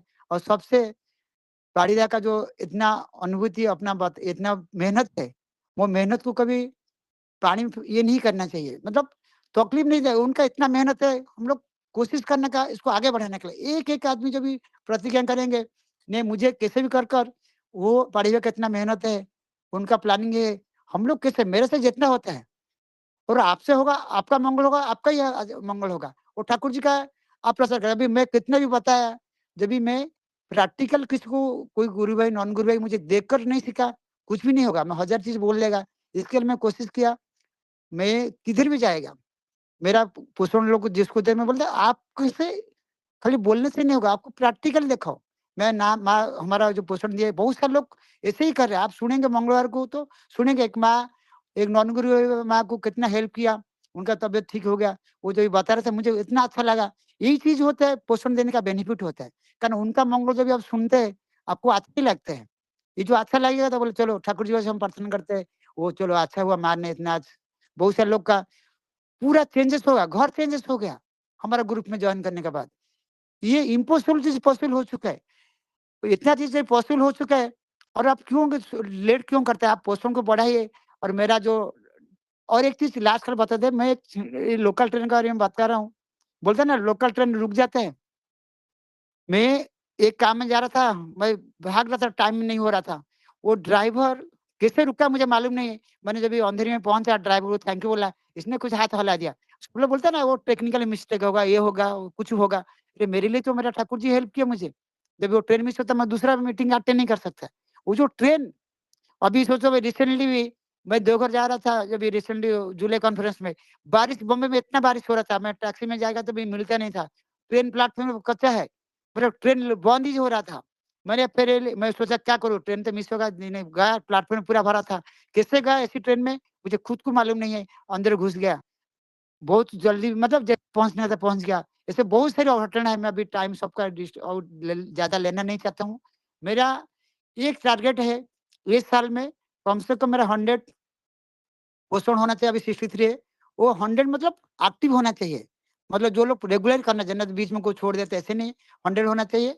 और T3 मेंबर अभी 3 लोग है, कम से कम 10 होना चाहिए। और हमारा एक इच्छा है, बच्चे लोग जो स्कूल में पढ़ते हैं उनको ठाकुर जी के बारे में बता नहीं रहे। बहुत सारे लोग सेमिनार वेमिनार जाता है, ये करता है। मेरा इच्छा है, क्या नाम है, एक स्कूल में गया था, मेरा से वो पहचानते, उन मुझे बोले, आप थोड़ा मेरा बेटी को वो बताओ ना, किसका तबीयत ठीक हो जाएगा, आप थोड़ा इसको पढ़ाई नहीं करते। मुझे इसमें क्या सीखने मिला, कम से कम हमारा से वो लोग पहचान है तो वो इतना पूछ रहे। हम लोग क्यों एक सेशन नहीं लेके रिक्वेस्ट करेंगे एक सेशन लेने के लिए। मेरा फ्रेंड लोग से बात चालू है, वो सेशन लेंगे ठाकुर जी का, तो कोशिश करने का, प्रचार करने का। बचपन से छोटा बच्चे भी इस ठाकुर जी के बारे में मालूम पड़ेगा, वो कैसे कितना उन्नति कर सकता है। मैं सभी का, जो लोग ज्वाइन किए, वो लोग ज्वाइन नहीं किए, सभी का मंगल प्रार्थना करता हूँ। और पाड़ी भाई को अंदर से, दिल से मैं प्रार्थना करता हूँ उनका मंगल के लिए, उनका परिवार का मंगल के लिए। वो इतना सुंदर भाव से हम सभी को इतना कोशिश किया। और सबसे दुख लगता है, जब भी हेल्थ सेशन के बारे में इतना मेहनत करके पढ़ता है और हम लोग यूटिलाइज नहीं करते हैं, दुख लगता है। इसके लिए मेरा सभी को अनुरोध है, जो जो चीज वो बता रहे, आप कोशिश करो, 100% सक्सेस ही होगे। और आपका जो ठाकुर जी को जो प्रतिज्ञा किया है ना, मैं ठाकुर जी को इसी मोमेंट में प्रतिष्ठा करना चाहता हूँ। आपका ठाकुर जी देखिए कितना हंस रहे। जय गुरु।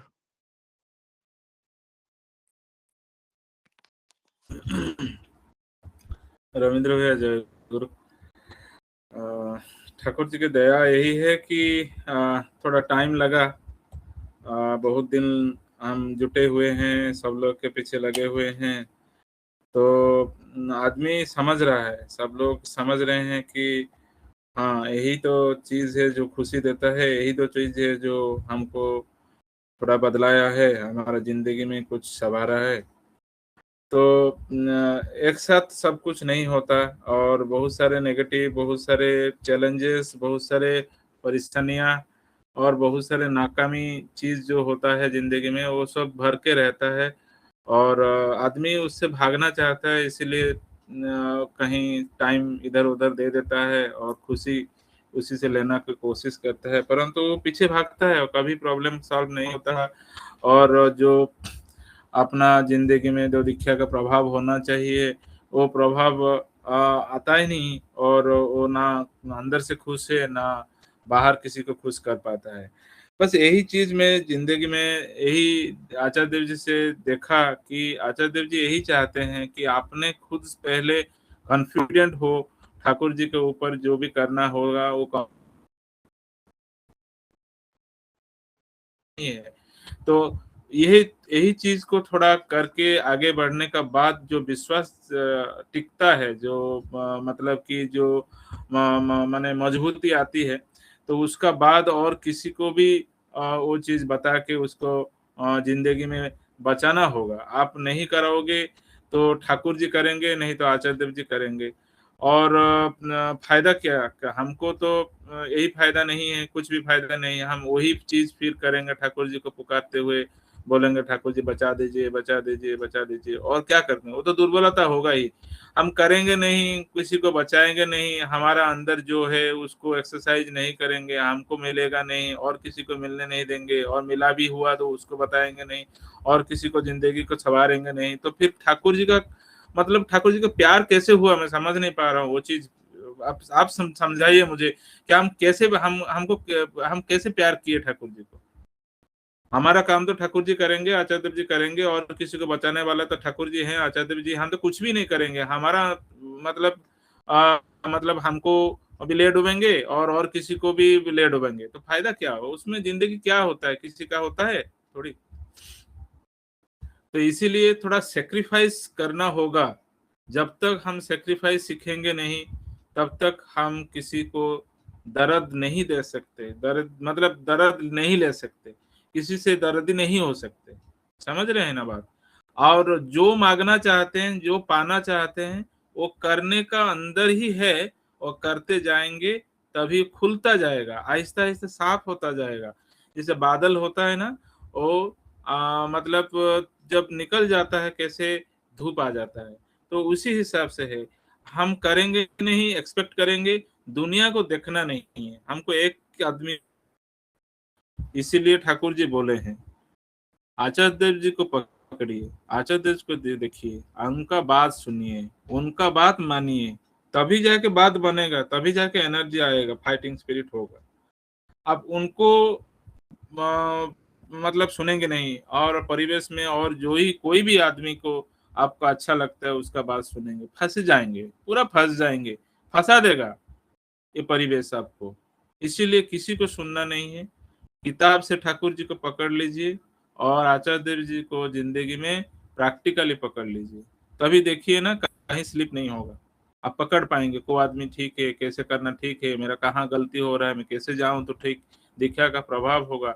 सब लोग को बचा पाएंगे आप जिंदगी में, आप खुद को बचा पाएंगे। क्या यही ठाकुर जी से पकड़ के हम सीखेंगे नहीं तो क्या प्रतिष्ठा करेंगे?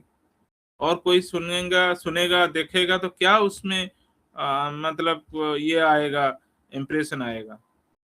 देखिए थोड़ा, यही चीज हम चाहते हैं परिवेश में, और तो कुछ आशा नहीं है।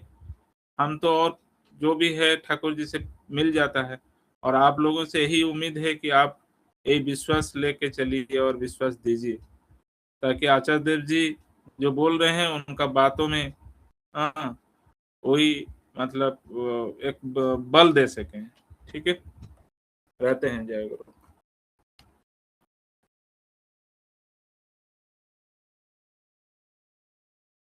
जय गुरु दादा।